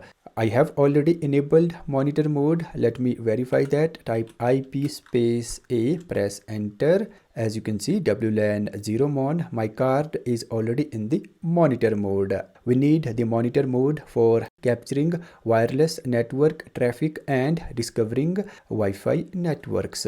Once your card is in monitor mode, we are good to go. Now type sudo AeroDump-ng.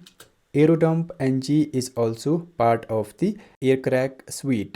AeroDump-ng is a powerful tool used for capturing wireless network traffic. It also discovers and displays information about the nearby Wi-Fi networks. Now after AeroDump-ng, specify name of your monitor mode, which is WLAN 0 mon for me. Now this particular AeroDump command is going to discover and display information about all the available Wi-Fi networks within the range of your wireless card. Let me press enter. As you can see, guys, the AeroDump is scanning for the nearby Wi-Fi networks. It scans and lists all the nearby Wi-Fi networks within the range of your wireless card. Now we have a lot of information here, right? I will break down everything. We have two sections here. In the first half, it displays all the Wi-Fi networks that it has detected along with their information. In the bottom half, it displays the devices that are connected to these Wi-Fi networks. Now, first thing that we have to understand is what all these columns mean, what information they represent.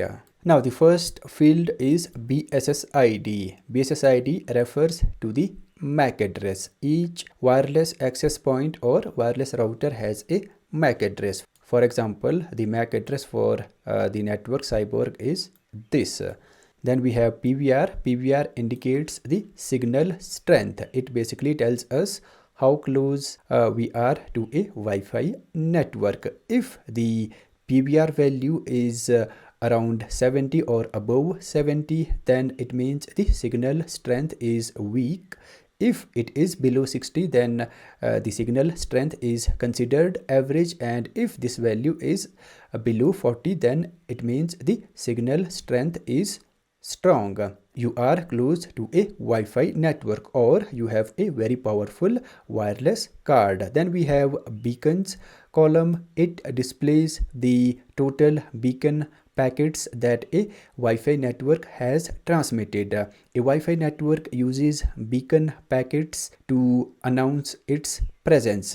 On average, a Wi-Fi network sends around 10 beacon packets per second. In simple terms, through beacon packets, a Wi-Fi network basically tells the nearby wireless devices, I am available, you can connect to me if you have the proper authority. Then we have data column. It displays the number of packets captured by the network card on each listed network here. Remember guys, AeroDump-ng is capturing or listening to the network traffic of each network that it has detected or listed here. Later in the video, I will demonstrate how to save the captured packets. Data field helps us to understand the amount of data traffic on the network. And next is /s. It stands for seconds. It shows the average number of data packets a network has transmitted each second, calculated over the last 10 seconds. And then we have CH. CH stands for channel number. It displays the channel number on which the wireless access point or wireless network is operating. Then we have MB. MB displays the maximum speed supported by a Wi-Fi network. And next is ENC. ENC is short for encryption. It indicates the type of encryption protocol the network uses for encrypting packets. 95% of networks still use WPA2, although WPA3 is available, which is updated version of WPA2. It is considered more secure. However, WPA2 remains the most widely used encryption protocol, with over 95% of networks still using it. WPA2 makes sure that data sent or received over a wireless network is encrypted. And next is cipher. Cipher refers to the specific algorithm used for encrypting and decrypting data within the encryption process. CCMP is specifically used with WPA2. It offers significantly more security compared to older protocols like WEP and TKIP used in WPA. And next is auth. AUTH. Auth refers to the authentication method used to protect against unauthorized access to the network. It specifies how devices are authenticated before being allowed to connect to the network. PSK stands for pre-shared key, indicating that the Wi-Fi network utilizes a shared password. All users are required to use the common network password to connect to the network. To access the PSK Wi-Fi network, you will need to enter the correct Wi-Fi password. And the last column is ESSID. It basically displays the name of Wi-Fi networks. Here we have two Wi-Fi networks, Cyborg and Sunny. And in the bottom half, AeroDump displays devices that are connected to these Wi-Fi networks. First column, BSSID, it displays MAC address of the wireless access point or wireless router, and station column displays MAC address of the device which is connected to a network. For example, this MAC address or wireless device is connected to this Wi-Fi network. And if a device is not connected to any Wi-Fi network, then you will see something like not associated. Not associated means the wireless device has not connected to any Wi-Fi network. It is still searching for Wi-Fi networks to connect. Now, like I discussed earlier, we can save the packets that AeroDump is listening or capturing. Now here, the AeroDump is basically listening to the traffic of all these detected devices. We can save the traffic that it is capturing to a file. So press Ctrl+C to exit out of AeroDump. Okay, so type AeroDump ng wlan 0 mon, then type write. Write parameter allows us to specify the file name where you want to save the captured packets. Now you can specify a specific directory where you want to save. If you don't specify any specific directory, then it will save the files in your current working directory. Now provide a file name, let's say captured packets. Now AeroDump is going to monitor the network traffic of all the Wi-Fi networks within its range and then save the traffic into this specified file captured packets. The files will be saved in your current working directory. Let me press enter. Now let me exit out of AeroDump by pressing Ctrl+C. Now type ls. As you can see, AeroDump has created these different files. AeroDump basically saves captured packets in different files. We have files with .cap extension, .csv, .netxml, etc. However, only relevant file for us is this .cap. We can open the .cap files in Wireshark. Let's actually do that.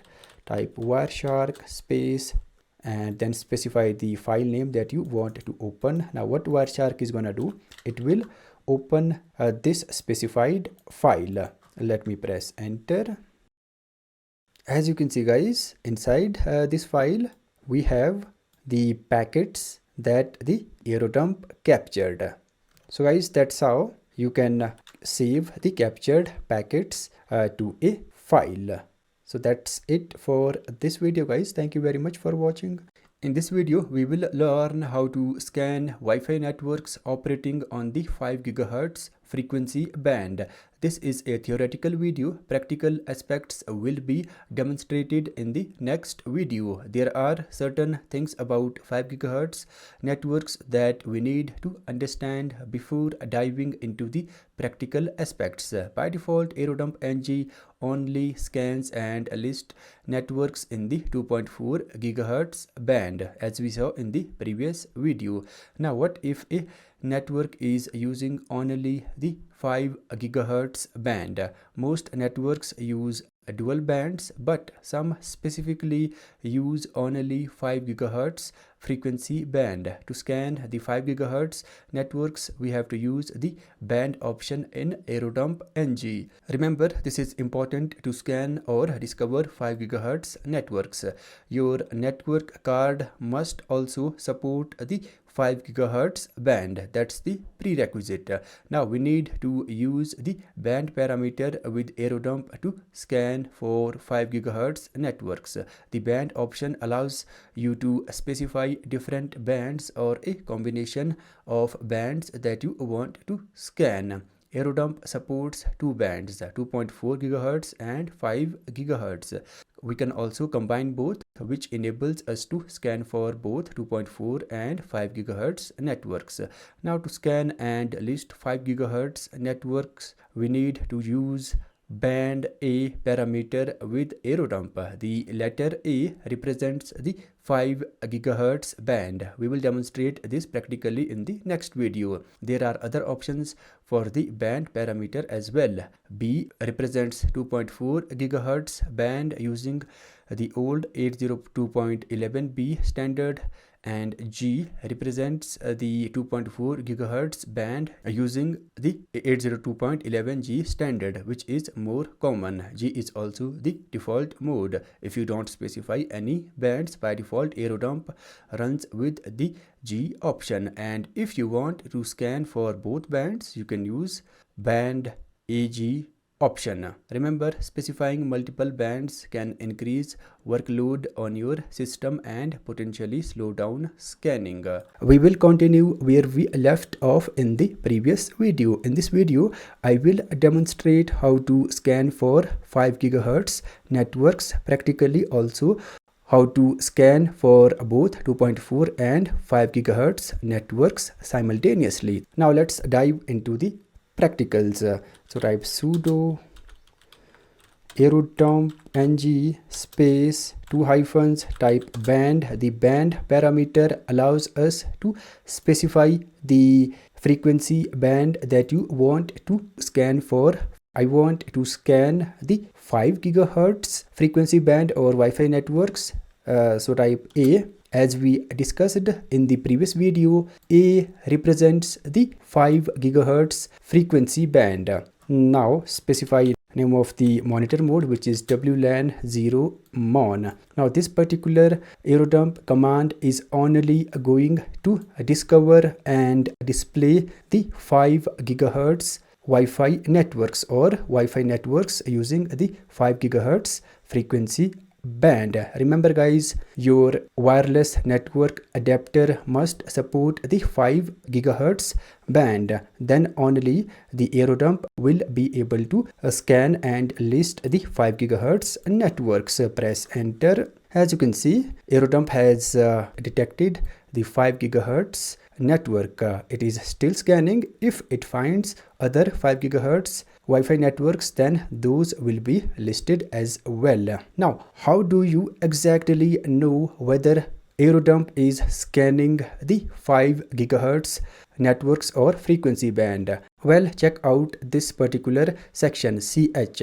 It is showing the range of channels that it is scanning. The range of 5 gigahertz channels is from 36 to 165. On the other hand, range of 2.4 gigahertz channels is from 1 to 14. As you can tell, it is scanning between 36 to 165. So guys, that's how you can scan and detect only 5 gigahertz networks. Now, I live in a very remote area. That's why I only have very few 5 gigahertz Wi-Fi networks. If you live in a densely populated area, then you might see a lot of 5 gigahertz networks. Now, let's scan the 2.4 gigahertz networks. I'm gonna exit out of AeroDump by pressing Ctrl plus C. Now, by default, the AeroDump scans for the 2.4 gigahertz networks. If you don't specify the band parameter, then by default it is gonna scan for 2.4 gigahertz networks. However, you can explicitly specify if you want to scan the 2.4 gigahertz band. So type band and specify G. G represents the 2.4 gigahertz band. Press enter. As you can see, this time it is only scanning the networks that use 2.4 gigahertz frequency band. As you can see the channel section. Now let's scan both 2.4 and 5 gigahertz bands. To scan both, we need to provide A and G values to the band parameter. As you can see, I have specified A, which represents 5 gigahertz, and G, which represents the 2.4 gigahertz frequency band. Now this particular command is going to scan for both 2.4 and 5 gigahertz Wi-Fi networks. Remember guys, when you scan the multiple bands, it also increases the load on your system resources like RAM and processor. Press enter. Now check out the channels section. It is scanning the both bands from 1 to 14 and 36 to 165. That's how guys you can scan a particular band or multiple bands. That's it for this video guys. Thank you very much for watching. In this video, we are going to discuss the four-way handshake. In a wireless network, data is transmitted through the air using radio waves, right? Since the data travels through the air, it is always vulnerable to interception.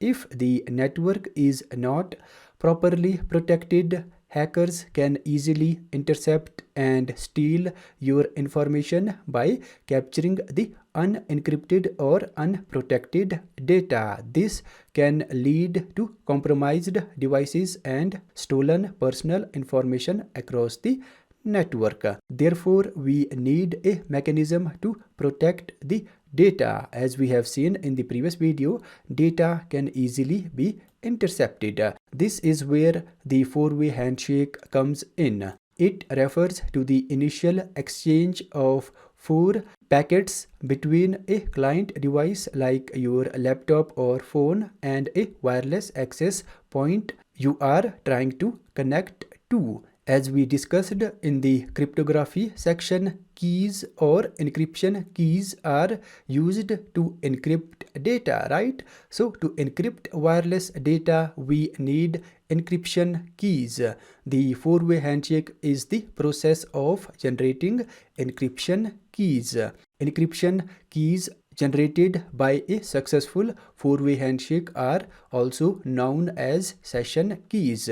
The keys generated during the four-way handshake are used to encrypt data between the client device and wireless access point.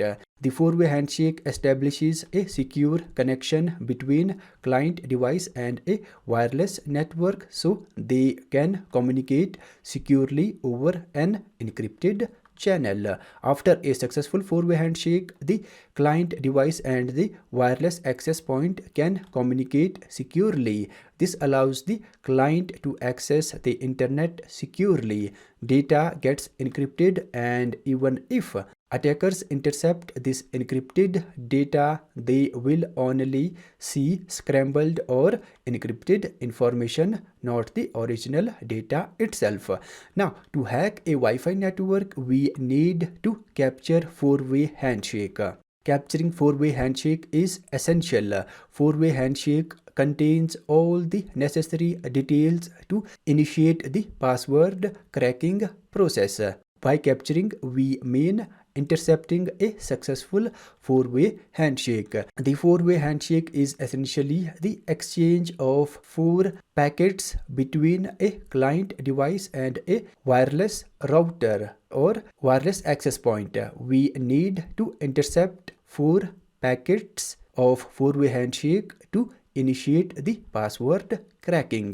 The encryption keys used to encrypt traffic are derived from a combination of Wi-Fi password, SSD, MAC address of the access point, MAC address of the client, and nonce values among other elements. All this information is used to generate the encryption keys or session keys.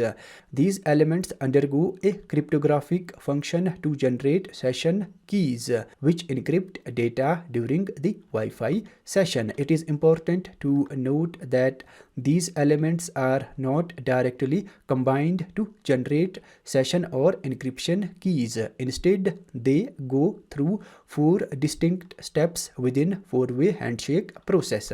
I'm not going to cover the entire four-way handshake in detail because it requires a separate crash course to fully understand it. To crack Wi-Fi password and learn the process, you don't need to understand the exact steps. They are not essential at all. Understanding the concept and its function is sufficient. This video is going to be very important. In this video, we will capture a four-way handshake. Capturing a valid four-way handshake is essential for cracking the password. Without a valid four-way handshake, we can't initiate the password cracking process. First, we need to capture the four-way handshake and save it to a file. Once captured, then this file can be used to launch the password cracking attack.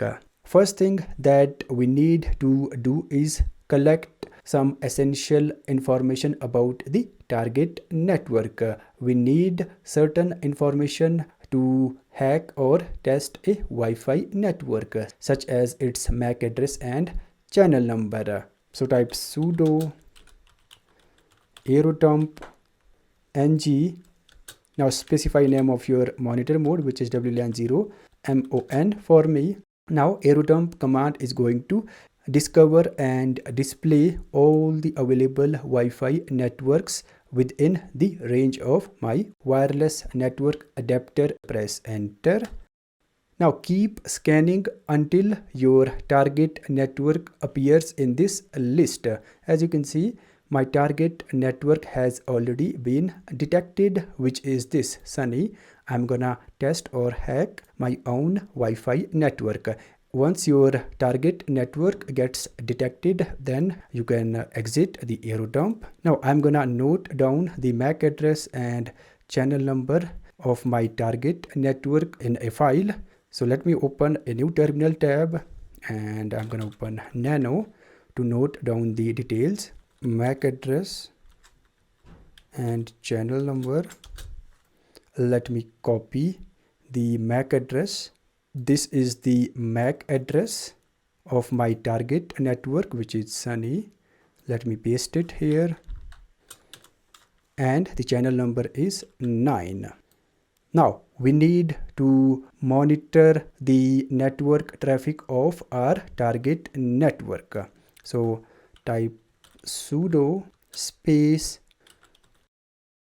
aircrack-ng space 2 hyphens BSSID. BSSID refers to the MAC address. Now here we need to specify the MAC address of your target network. So what I'm gonna do is copy the MAC address of my target network and paste it here. Now type -c. -c stands for channel. Now provide the channel number where your Wi-Fi network is broadcasting on. Mine is on 9 space. Now specify the write parameter. Write parameter allows us to save the captured packets into a file. Now specify name of the file. I'm gonna specify Handshake. The arrow dump is going to save the packets that it captures in this specified file Handshake. The file will be saved in your current working directory. Now what basically is going to happen? The arrow dump is going to monitor or capture the network traffic of this particular Wi-Fi network. Then the packets that it captures will be saved to this file called Handshake.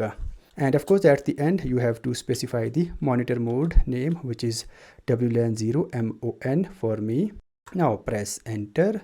As you can see guys, check out the channel. It is fixed at 9, so it is only capturing all the traffic going through this specified Wi-Fi network, then saving that to the specified file, which is Handshake.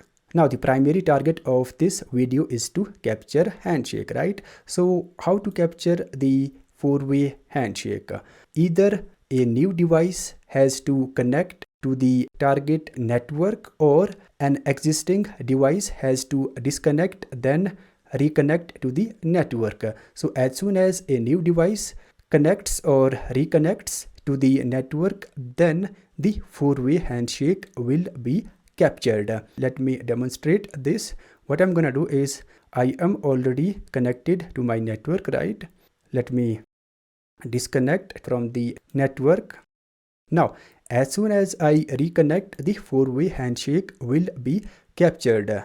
Let me reconnect. Click on connect. As you can see guys, WPA Handshake, the four-way Handshake for this Wi-Fi network has been captured. Now we don't need to monitor the network traffic anymore. Once you capture the four-way Handshake, you can exit. Press Ctrl+C to exit out of the arrow dump. Now let me ls. As you can see guys, we have Handshake files with different formats like .csv, netxml and .cap. Now the file that we need is this handshake.cap. We need this file to initiate the password cracking process.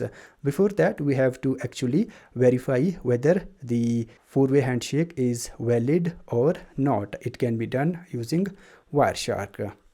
Let me copy the handshake01.cap file. I'm gonna open it in Wireshark. So type Wireshark, paste the file name or type the file name, press enter. Now in the filter bar, type EAPOL, press enter.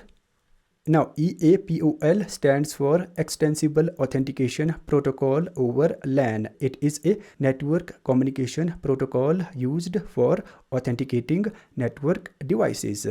Now here, as you can see, we have 4 packets being exchanged between a wireless device and the Wi-Fi network. We have exact 4 packets.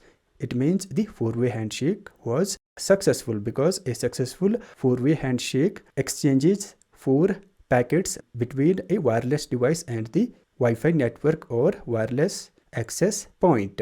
Now guys, this four-way Handshake is extremely important. Four-way Handshake is required to initiate the password cracking process.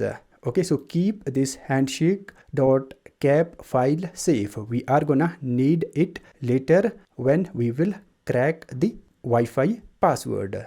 Now guys, as you can tell, this method of capturing four-way Handshake is not very efficient, right? We have to wait someone to connect to the network, or someone to disconnect from the network then reconnect. It can be time consuming. We will address this problem in the next video. In this video, we will discuss the de-authentication attack, which is essential for capturing four-way handshake and launching advanced attacks like evil twin attacks. Therefore, it is important to understand how it works. In the previous video, we captured a four-way handshake, right? To capture four-way handshake, either a new device needs to connect to the network or an existing device needs to disconnect and then reconnect to the network, right? Here we have an obvious problem, right? In most cases, people are already connected to the network and new client devices may take a lot of time to connect. There you have to wait patiently. Now, to address this problem, we have something called a de-authentication attack. A de-authentication attack works by disconnecting devices that are already connected to the network. In simpler terms, the de-authentication attack kicks off or disconnects devices from the network by sending de-authentication frames to all devices on the network. Once you disconnect devices, most devices reconnect automatically, right? So as soon as client reconnects, whether manually or automatically, the Aircrack-ng captures four-way handshake. De-authentication frames, as we discussed in the fundamentals section, are used to disconnect devices from the network. How a de-authentication attack basically works: the attackers pretend to be the router or access point by spoofing the router's MAC address and SSID or its name. They then send de-authentication frames to the devices connected to the network on behalf of the router. The attacker uses router's MAC address and sends de-authentication frames to the connected devices. When client devices receive de-authentication frames, they assume the frames are sent by the router or network. They immediately disconnect as soon as they receive the de-authentication frames. And when the user or client device reconnects, the four-way handshake gets captured. There is no default mechanism to verify whether the frames are coming from a legitimate router or attackers. Only latest 802.11x standard has automatic protection against de-authentication frames by default. That's how de-authentication attack works and is used by hackers. We will continue where we left off in the previous video. In this video, we will learn how to capture the four-way handshake using the de-authentication attack and also fix the common errors you may encounter during the de-authentication attack. A de-authentication attack serves two purposes: one, capturing the four-way handshake, and two, disrupting the network services. Now let's dive into the practicals. Make sure that your wireless card is in monitor mode. I have already enabled monitor mode. Let me verify that. Type IP space A, press enter. As you can see, WLAN 0 mon. My card is already in monitor mode. Once your card is in monitor mode, we should be good to go. First thing that I'm gonna do is collect the MAC address and channel number of my target network. We are gonna need both for launching a de-authentication attack as well as monitoring the traffic of my target network, which will help us to capture the four-way handshake. So type sudo Aircrack-ng space. Now specify name of your monitor mode, which is WLAN 0 mon for me. Press enter.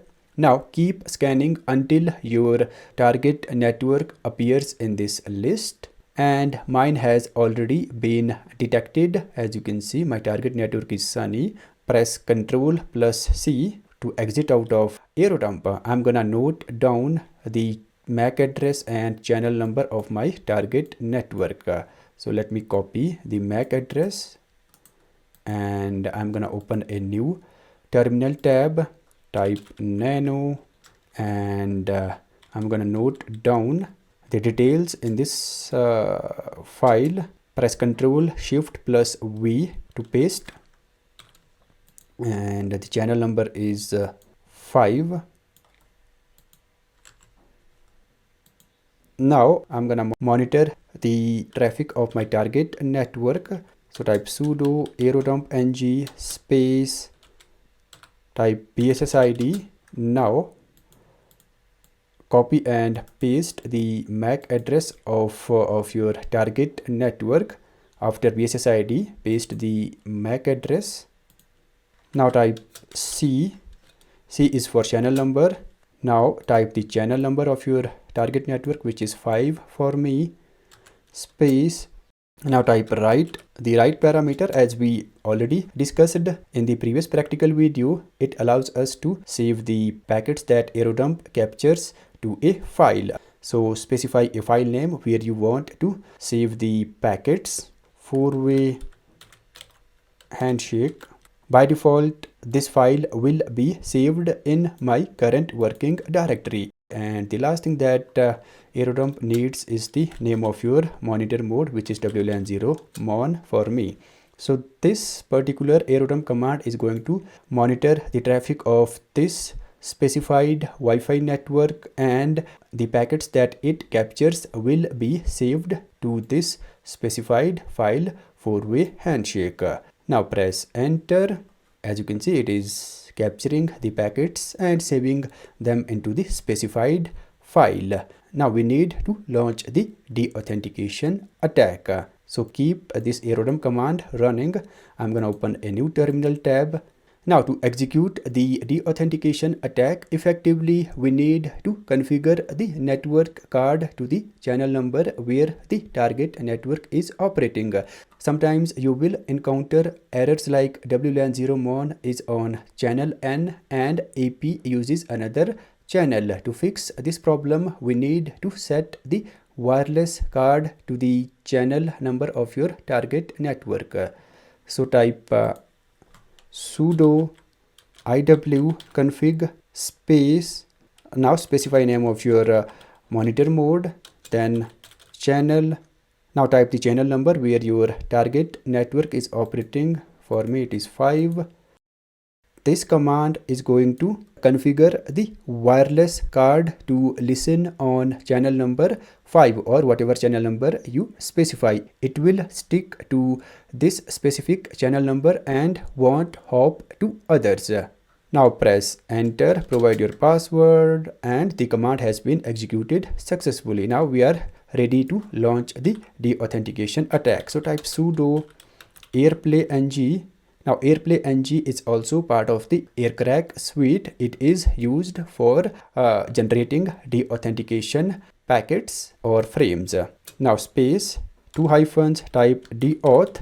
The de-auth parameter allows us to generate de-authentication packets. Now you have to tell de-auth parameter how many de-authentication packets you want to generate. Let's say 100. So de-auth will generate 100 de-authentication packets or whatever number you specify here. Now type A. A is for access point. Now we need to specify the MAC address of the access point or target network. And let me copy the MAC address of my target network and paste it here. Now type WLAN0. Type the name of your monitor mode. So that's all the Airplay-ng command needs. Now let me break down this entire command. The Airplay-ng is going to generate 100 de-authentication packets, then send those packets to the devices that are connected to this Wi-Fi network or access point. And when the devices receive the de-authentication packets, they will automatically disconnect, and when they reconnect, then the Aerodump is going to capture the 4-way handshake because we are monitoring the traffic of that network, right? Make sure that the Aerodump command is running. Now let me press enter. As you can see guys, it is sending the de-authentication packets to this Wi-Fi network. Now as you can see guys, my device has been disconnected. Now what happens if I reconnect to my network? Let me switch to AeroDump. Let me reconnect to my network. Click on connect. Now it is not able to reconnect because the de-authentication attack is still going on. As you can see, as long as this de-authentication attack is ongoing, devices will not be able to connect or reconnect to the network. Let me attempt to reconnect again. No, de-authentication attack will stop after sending the 100 packets. As you can see, it has sent the 100 packets. Now let me attempt to reconnect. Now it should work. Click on connect. As you can see guys, it has successfully captured the 4-way handshake. So guys, that's how the de-authentication attack works. It sends the de-authentication packets to the devices connected to your target network and forces them to disconnect, and when they reconnect, the AeroDump captures the 4-way handshake. Now that we have captured 4-way handshake, we don't need to AeroDump keep running. So I'm gonna exit it by pressing Ctrl+C. Again, back to the de-authentication attack. The number that you specify after de-auth parameter, it will generate and send those many packets. If I specify, let's say 10,000, then it will generate 10,000 de-authentication packets. Now there is another way to execute the same de-authentication attack. What you can do is specify 0, then 0. Now what Aircrack-ng is going to do, the -0 is short for de-auth parameter, and when you provide the value 0, then Aircrack-ng is going to send unlimited or infinite de-authentication packets. Let me press enter. Now it is going to keep sending the de-authentication packets unless you stop it manually, right? So to stop this de-authentication attack, you have to exit manually. So press Ctrl+C to exit out of the Aircrack-ng. As I mentioned, the -0 is short for de-auth parameter. You can also specify a specific number to it. Let's say 5, 6. It will generate 6 de-authentication packets this time. And it should stop after generating 6 de-authentication packets, as you can see. So guys, that's how you can execute a de-authentication attack. Now let me type ls. As you can see guys, the AeroDump has generated all these files. The only file that we are gonna need is this file with .cap extension. We will need this for cracking the Wi-Fi password or initiating the password cracking process. This is very important. So what I'm gonna do is copy this file to my desktop. Let me copy it, type cp, and now specify the name of the destination directory, desktop. D is in uppercase, press enter. Let me change my directory to desktop. ls, as you can see, here is the file. We are gonna need this file for initiating the password cracking process. So make sure that you keep the 4-way handshake file that you captured. In this video, we will discuss several topics, including what a word list is, a dictionary and brute force attacks, and how Wi-Fi password cracking works. Understanding these attacks is essential for both protecting your network from such threats and effectively following the practical demonstrations in the next video. In a dictionary attack, a hacker attempts to crack the password by using a word list. Now, a word list is essentially a text file that contains thousands or even millions of potential passwords. There is a very popular word list called rock.txt. Rock.txt word list contains millions of real-world passwords. The passwords stored in the rocky.txt come from multiple sources, such as most commonly used passwords, weak passwords chosen by users, and passwords that were leaked online after a security breach. These passwords are still in use today. Most importantly, rocky.txt is not a list of random guesses, but the actual passwords used in the real world. Similarly, all other word lists also use common passwords or those leaked after a breach. Let's briefly discuss how word lists are used to crack Wi-Fi passwords.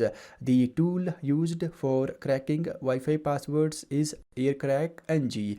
Aircrack uses a word list to crack the wireless network key or password. First, we need to capture a valid four-way handshake. Once the handshake is captured, Aircrack-ng uses a word list to perform a dictionary attack. When a tool uses a word list to crack a password, it is called a dictionary attack. The way Aircrack-ng works is it reads passwords from a word list, then hashes each password using the same algorithm as the WPA2 protocol. These hashed passwords are compared to the captured four-way handshake. If a match is found, the password is cracked. Remember, in a dictionary attack, the password can only be cracked if it is present in the word list. If the correct password is not there, the attack will fail. This is a very basic overview of how it all actually works, but it is enough for you to understand how the cracking works. Explaining everything in detail would require a crash course in cryptography, which is beyond the scope of this course. Now let's discuss a brute force attack. A brute force attack involves trying every possible combination of characters or numbers for a password. For example, if a password is 8 characters or digits long, a brute force attack would test all possible 8 character or digit combinations until the correct password is found. Eventually, there will be one correct password among all possible combinations. Aircrack-ng can perform both brute force and dictionary attacks. Dictionary and brute force attacks are different. A dictionary attack uses a pre-made list of common or leaked passwords to guess the correct password. On the other hand, a brute force attack tries every possible combination of characters until the correct password is found.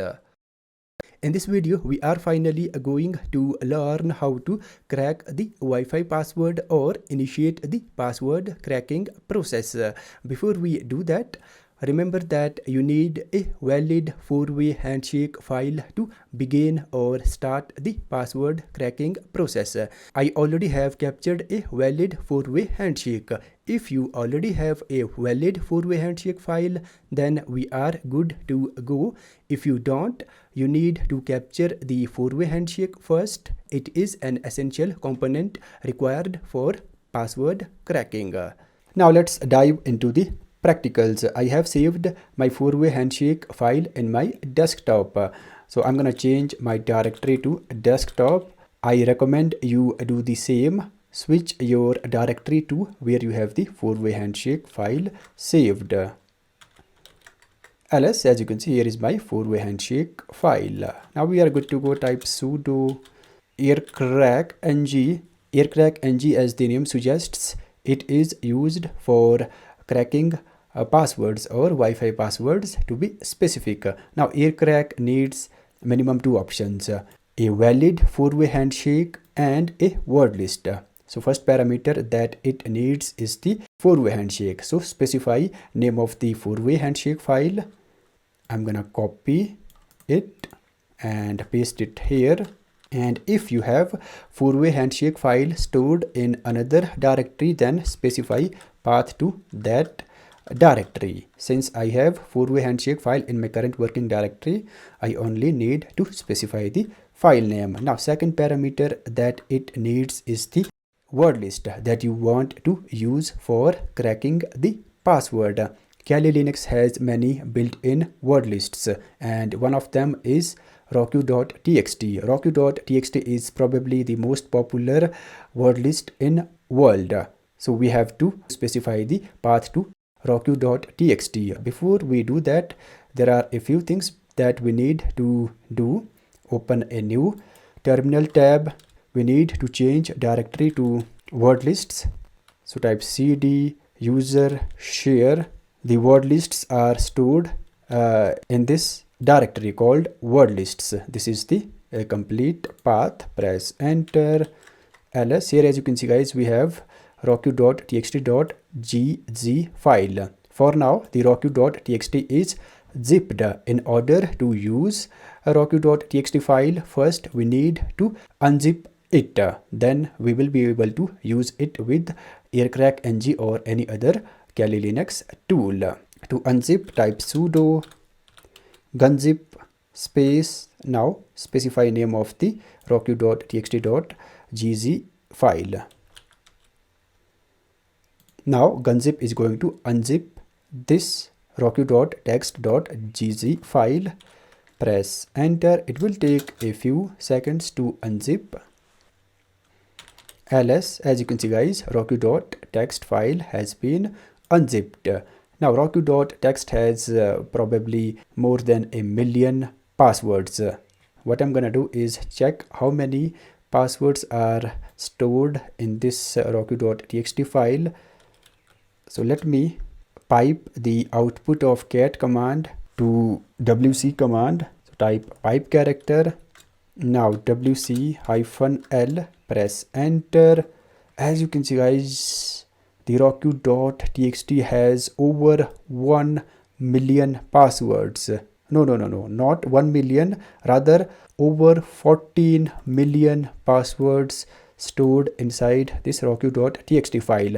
I can't view the passwords of roku.txt file because if I open this file, then the terminal will crash. The terminal will not be able to handle these many lines.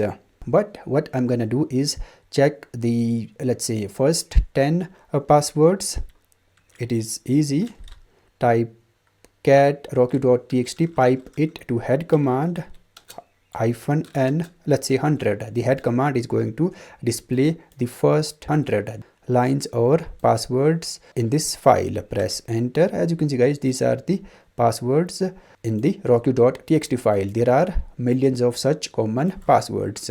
Now we need to specify path to this roku.txt file in Aircrack-ng. So back to the Aircrack-ng. Now after providing the name of four-way handshake file, specify w. W stands for word list. Now you have to specify path to the word list. So type /user share /word lists, then roku.txt.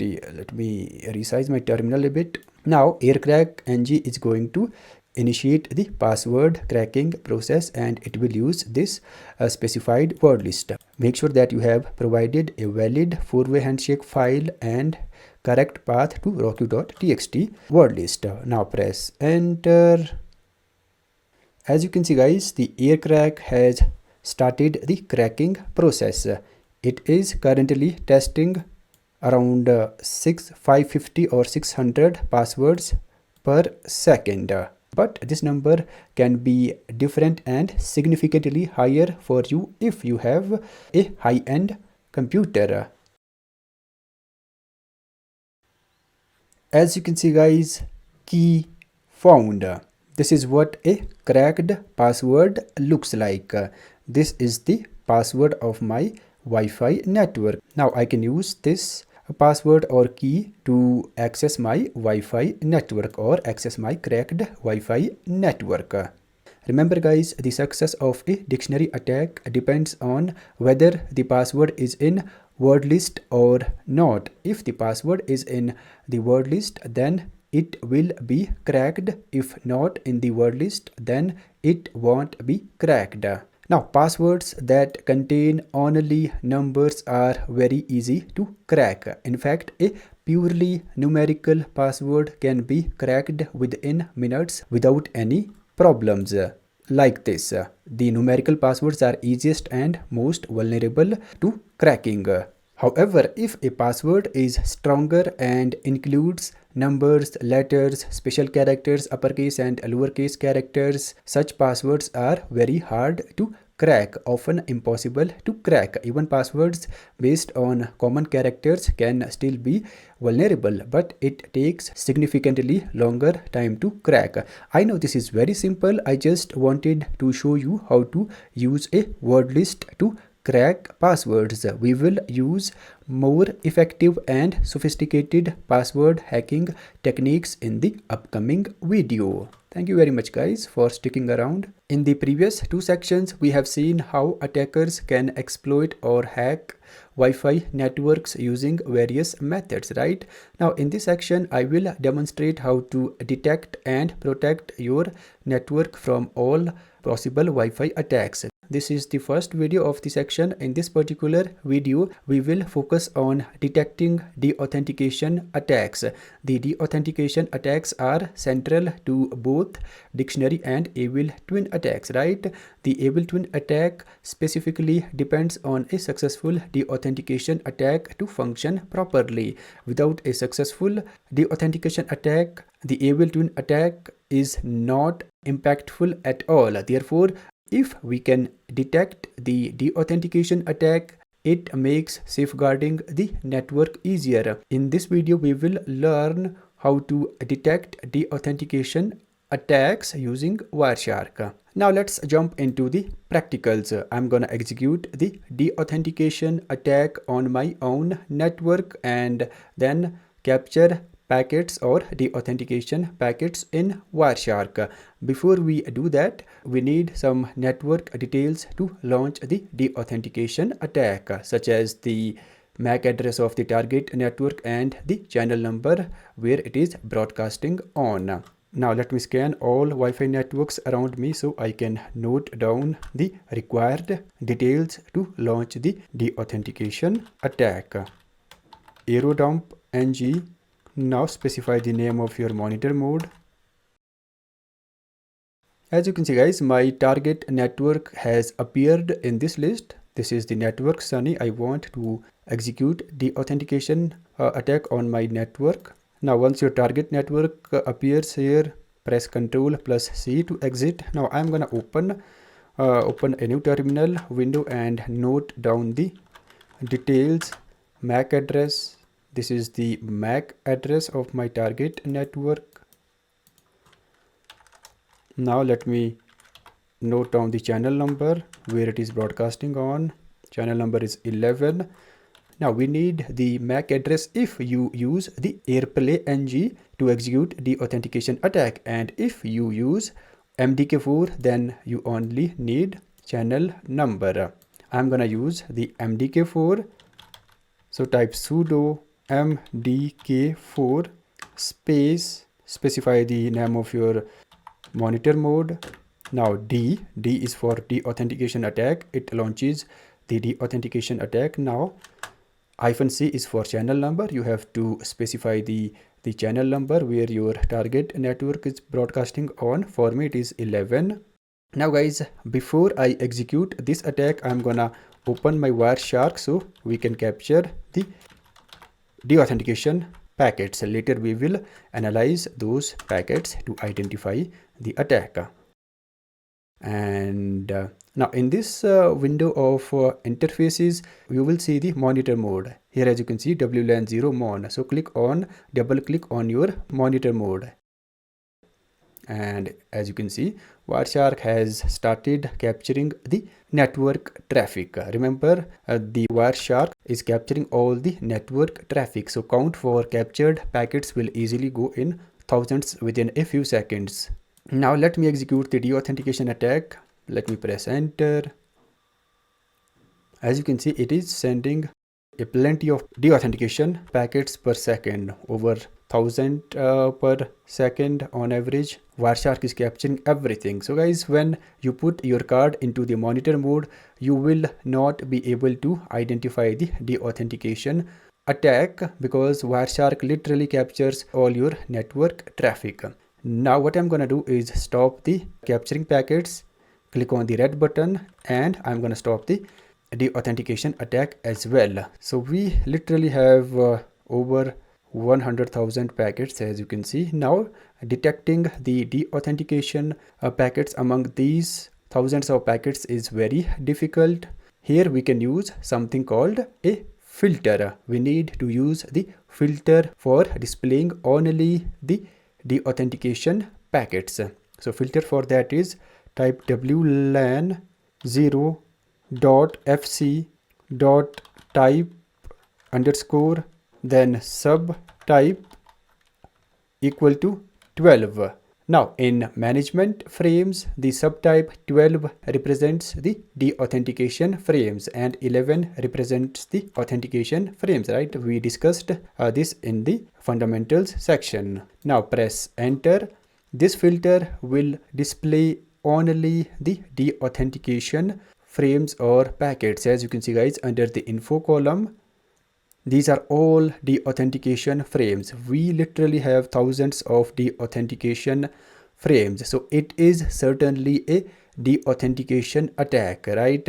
Remember, a router or wireless access point never sends this many de-authentication frames. In case of some maintenance or troubleshooting, it typically sends maybe 50 or something de-authentication frames. But if the count for de-authentication frame is anything above 50, then it certainly is a de-authentication attack. Now click on any de-authentication packet, and at the bottom let me expand the 8011 de-authentication flags.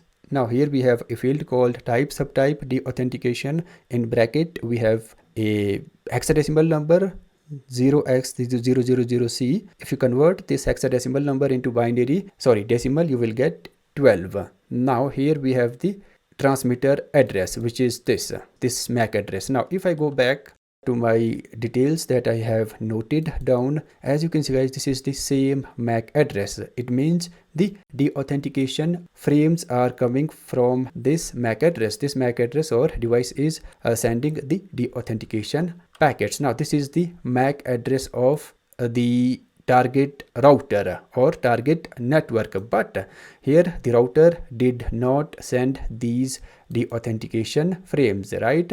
It is the attacker who basically masked or spoofed this MAC address, then sent the de-authentication frames on behalf of the network or target network. So guys, that's how you can basically detect the de-authentication frames in Wireshark. This is as easy as that. Now this method of detecting de-authentication attack is not very efficient, because when you put your card into the monitor mode and capture packets using Wireshark, the Wireshark essentially captures thousands of packets, right? The count for captured packets will easily go in millions, and at some point Wireshark will eventually crash if you keep capturing packets for a longer period of time. So in the next video, I will show you an efficient way to detect de-authentication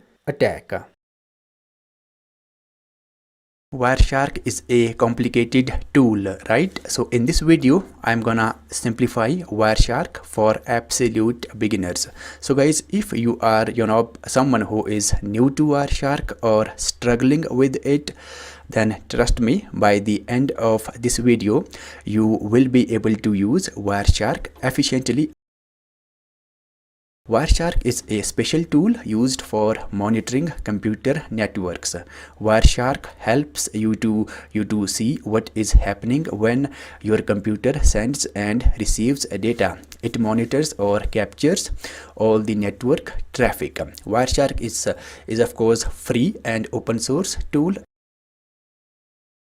Wireshark is a must-know tool for security analysis. It is often used to detect and analyze network security threats such as hacking attempts, unauthorized access to sensitive data, and it can easily identify attacks or suspicious traffic on your network. It is a go-to tool for cybersecurity analysts. Wireshark can be used to analyze network traffic in real time to identify and resolve network related problems such as slow performance, dropped packets, and other connectivity related issues as well. Developers can use Wireshark to understand how protocols work and identify issues related to their implementation. These are just, the main uses of Wireshark. It is a very vast tool. It can be used for, many other things. Now, to download and install Wireshark, go to the wireshark.org, click on download. Here we have files for Linux, Mac and Windows. So download the appropriate file according to your operating system. Here, as you can see guys, we do not have files for 32-bit systems, right? This is because Wireshark 4.0 or higher versions do not support 32-bit systems, right? So if you have an older computer or 32-bit system, then you have to download this file 3.6.11. So click on this down arrow. From here you can download 32-bit file for your operating system, and I'm not gonna go through the installation steps because installation process is very simple on all operating systems. On Windows, make sure that you do not check or uncheck anything during the installation, right? Keep clicking on next, then your installation will be successful. If you come up with any problems during the installation or any part of the video, then let me know in the comment section and I will happily answer everything. Alright, so once your installation is complete, then open your Wireshark. And this is the welcome window of Wireshark. It displays all the installed network interface cards, and this list is going to be different for everyone. Most likely you are not gonna see all these local area connections because they are not real or physical cards. They are created by my virtual machines. Now, there are two inbuilt network cards on each system, Ethernet and wireless card. Ethernet is simply represented by Ethernet on Windows, and wireless card is represented by Wi-Fi. And on Linux, the wireless card is represented by WLAN 0 and Ethernet is represented by ETH0 on most Linux distributions. Now, to start capturing packets, you have to select one of these physical network cards.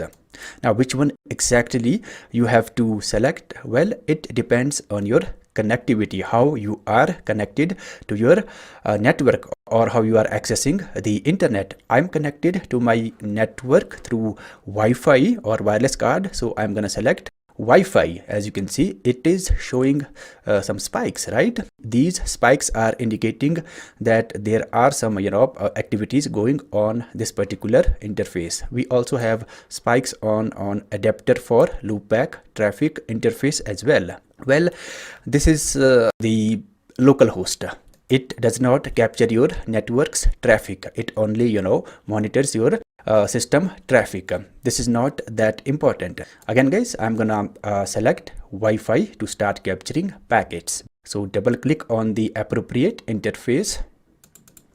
As you can see, Wireshark is capturing packets, right? At the top you can see capturing from Wi-Fi, right? Now, first thing that I'm gonna do is explain what all these different sections or components mean, what information they represent. So go to the view menu. Allows us to control the components that you want to appear in your display area. As you can see, Wireshark has already pre-selected some of the components for us. First three selected components are main toolbar, filter toolbar and status bar. This is the main toolbar. It contains the functions that you are gonna use on a regular basis. I will get back to all these functions later in the video. Then we have filter bar. This is the filter toolbar. Here you can type your filters. Filters are basically used to hide unnecessary traffic. I will get back to filters later as well. For now, just remember that if you want to type and apply the filters, then this is the place where you can type the filters. Then we have a status bar at the bottom. This is the status bar. As you can see, it basically gives you a brief summary of captured or lost packets. Then we have packet list. This section is called packet list. Packet list displays or contains all the captured packets. Every single packet that Wireshark captures is going to be displayed or listed here. Then we have packet details. As you can see, guys, the packet list section only gives you a brief overview of each captured packet. Now, if you want to analyze packets in detail, then you can use packet details section. For example, let me stop the session first. I'm gonna click on packet number 139. Now, down here, packet details section is displaying a detailed information about the selected packet. As you can see, frame number 139. Now, here you can analyze the selected packet in detail. Now let me click on different packets. As you can see, the information keeps changing as I click on different packets. Then we have packet bytes. On your right side, this section or panel is called packet bytes. It displays information in its raw or original form. Right, as you can see, the default format is hexadecimal, and you can also change it to binary. So click on the blank space, click on as bits. Now, as you can see, information is in raw binary. I'm gonna revert back to the hexadecimal format because it is a little more presentable than binary. And if your packet contains plain textual information, then that information will also be displayed here as it is in its raw form. Now go to the view. Let's say you do not want packet bytes section, then click on this packet bytes or whatever you want to hide. Now, as you can see, it has been completely hidden. So to get it back, go to the view, again click on packet bytes. Now it is back here. Now let me walk you through what all these columns mean, right?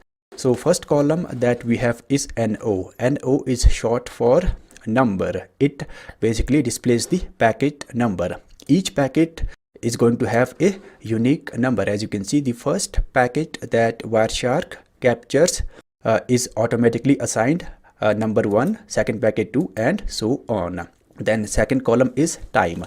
Time column displays the exact time when a packet was captured. Right now, the default format for displaying time is not that presentable, right? So let's change it first. So go to the view. Now click on time display format. From first half, select time of the day. Again, go to the view, time display format. From lower half, select seconds. Now, as you can see, we have a much better or presentable format for displaying the timing of captured packets. Then we have source. Now, source column displays the IP address of sender who has sent the packet. Destination column displays the IP address of receiver where the packet has been delivered. So let me select, let's say, packet number 30. Sender of the packet number 30 is this IP address 192.68, and it has delivered this packet to this device 35.3. Then protocol column displays the packet type, whether it is TCP, ICMP or UDP packet. Length column displays size of each packet in bytes. Info column, it gives you a brief overview of each captured packet. So that's what all these columns mean. Now let's go through all the toolbar functions. Red button stops the current running session, and first button from left starts a new session. So click on it. As you can see, before starting a new session, Wireshark is asking me whether you want to save already captured packets. So I'm gonna click on save, then give it a file name, let's say packets. Now you don't have to write any extension after the file name. Remember, Wireshark automatically saves your packets with .pcap or .pcap-ng extension. .pcap-ng is the default extension for saving Wireshark files. Click on save. Now a new session has been started. Then third button restarts a new session. So if you want to restart a new session when you already have a session running, then click on this button. And here also, if you want to save already captured packets, then click on save before continuing. This time I'm gonna go with continue without saving. Then fourth button is capture options. Capture options button cannot be accessed when you have a session running. So let me stop the session first. Now if I click on the capture option button, as you can see, now it is working. Now capture options window displays all the network interface cards, just like your welcome window. The only difference is that it gives you a much better control over interfaces. As you can see, we have additional options such as promiscuous mode and monitor mode. Okay, I will get back to capture options later. Then we have open a capture file button. So this button allows you to open a already saved file. So click on it. Now I'm gonna double click on the file that I saved a few seconds ago. So double click on the file. Now continue without saving. Now as you can see at the top, packets.pcap-ng, Wireshark is reading packets from this particular file. Then next button that we have is save this capture file. So this button basically gives you option to save your packets quickly. So click on the button, write the file name, then click on save. It will save the packets. Now another way to save packets is go to the file, click on save as, then next button is close. So close button takes you back to your welcome window, as you can see. So let me start the session again.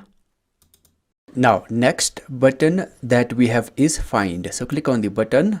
It basically allows us to search for packets based on different types of values. As you can see, we have a drop down menu here. So click on the down arrow and let me start with, let's say, string.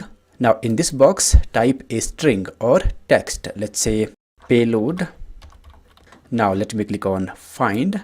As you can see guys, it is highlighting the packet that contains the word payload right here, as you can see. So when you select the string option, whatever you type here, Wireshark is gonna search for that particular text or string in each packet. Wherever it finds the word payload, then it will highlight those packets. As you can see, for now it is highlighting packet number 55. Now if I click on find, it is highlighting the next packet that contains the word payload, like this. Then we have hex value option. Let me select it. Now here you can search by hexadecimal values as well. So let's say 4A. Now click on find. As you can see on the packet bytes panel, 4A is highlighted, and in the packet list section, Wireshark is highlighting the exact packet that contains this value. Then we have a display filter. We have not covered the display filters yet, right? Once you will learn display filters, then you will automatically learn to use this feature. For now, you don't have to worry about it. Then next two buttons that we have are right and left arrow. So right arrow button basically takes you one packet up from your current position. My current position is, let me click on 8. So if I click on left arrow button, it will take you one packet up. and right button is gonna take me one packet down from my current position. Then we have go to specified packet, click on the button. Here in the box, type the packet number, let's say 5, and click on go to packet. Then as you can see, it has taken me to the packet number 5. It is being highlighted. So whatever number you type in here in this box, Wireshark will take you to that particular packet. Then we have up and down arrow keys.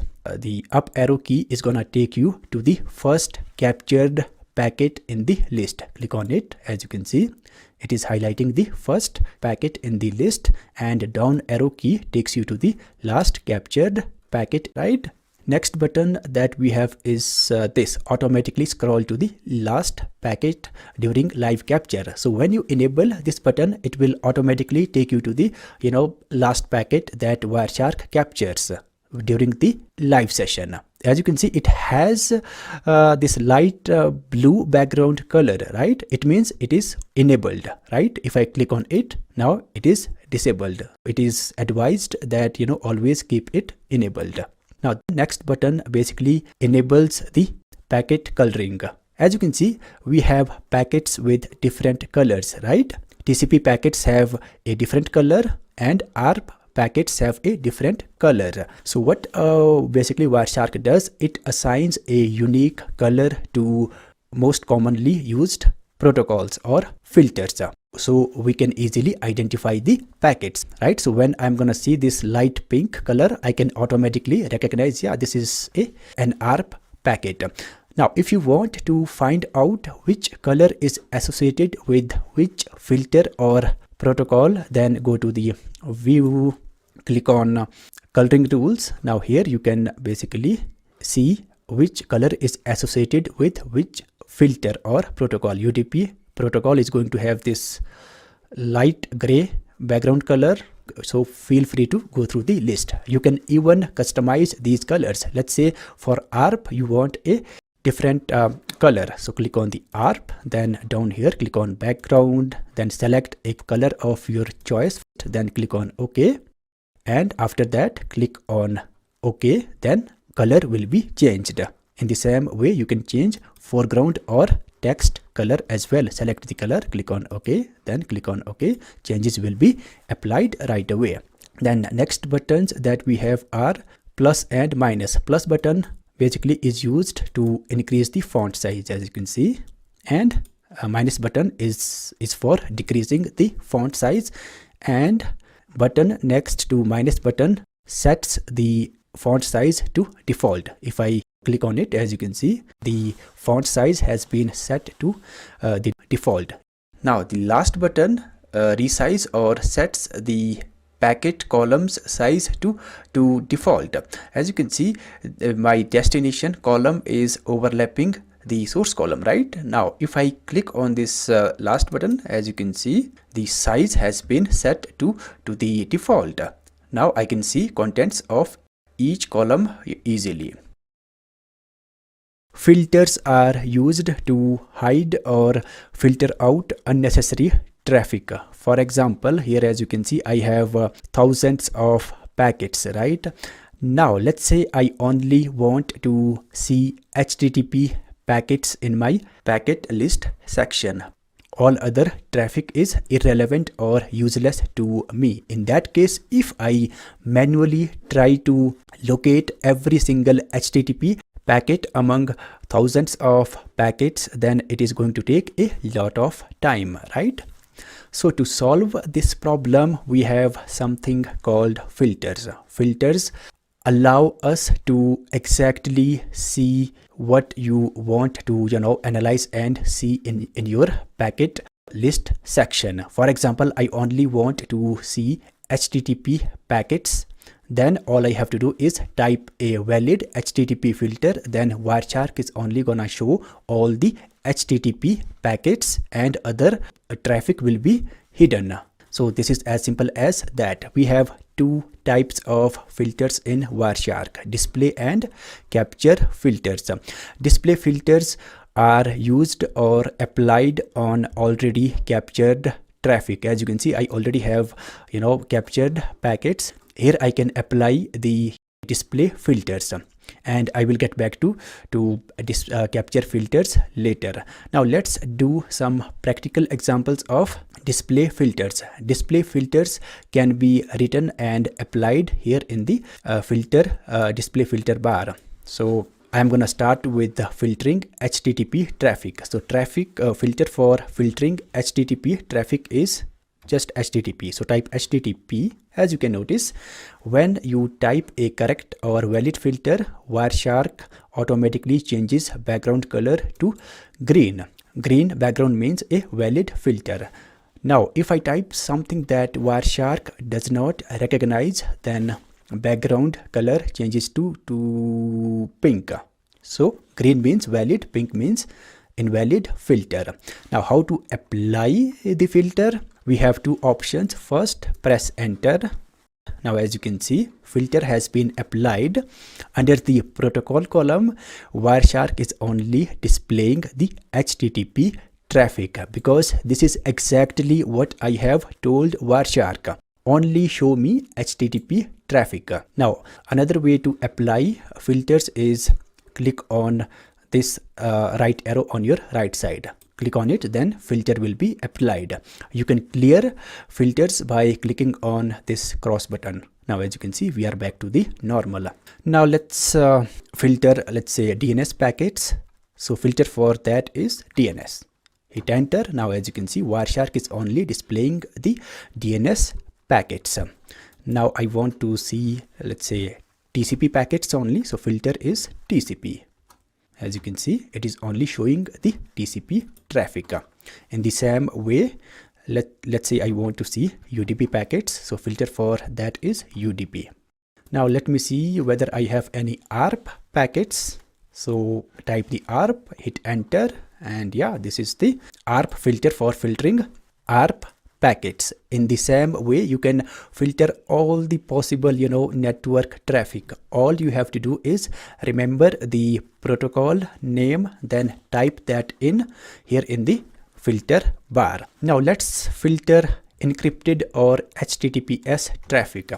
Your first guess might be HTTPS, right? As you can see, this is not a valid filter, right? So to filter secure or HTTPS traffic, then you have to type TLS. So press enter. As you can see, now Wireshark is showing all the encrypted traffic. TLS filter makes sense because HTTPS protocol is actually combination of HTTP and TLS. TLS takes the HTTP traffic, then encrypts it, and that makes the HTTPS protocol. Sorry, I forgot to add S. Now, till now, we have used or filtered one type of traffic only, right? Now, let's say I want to see ARP and DNS packets simultaneously. It can be done through something called operators or operator. So type DNS, then write OR and ARP. OR operator is used to combine multiple filters. So here I am basically telling Wireshark, if you find DNS packets or ARP packets, then show me all those packets. So if I hit enter, then Wireshark, as you can see, it is displaying all the DNS and ARP packets. In this way, you can combine as many filters as you like. So let me add another filter, TLS or ICMP. Okay, so feel free to add as many filters as you like. And OR operator can be written with two pipes as well, like this. UDP. This is also a valid filter, or ARP. See guys, the OR operator pretty much works as it works with programming languages. So here it can be used to combine multiple filters. Now let's use NOT operator.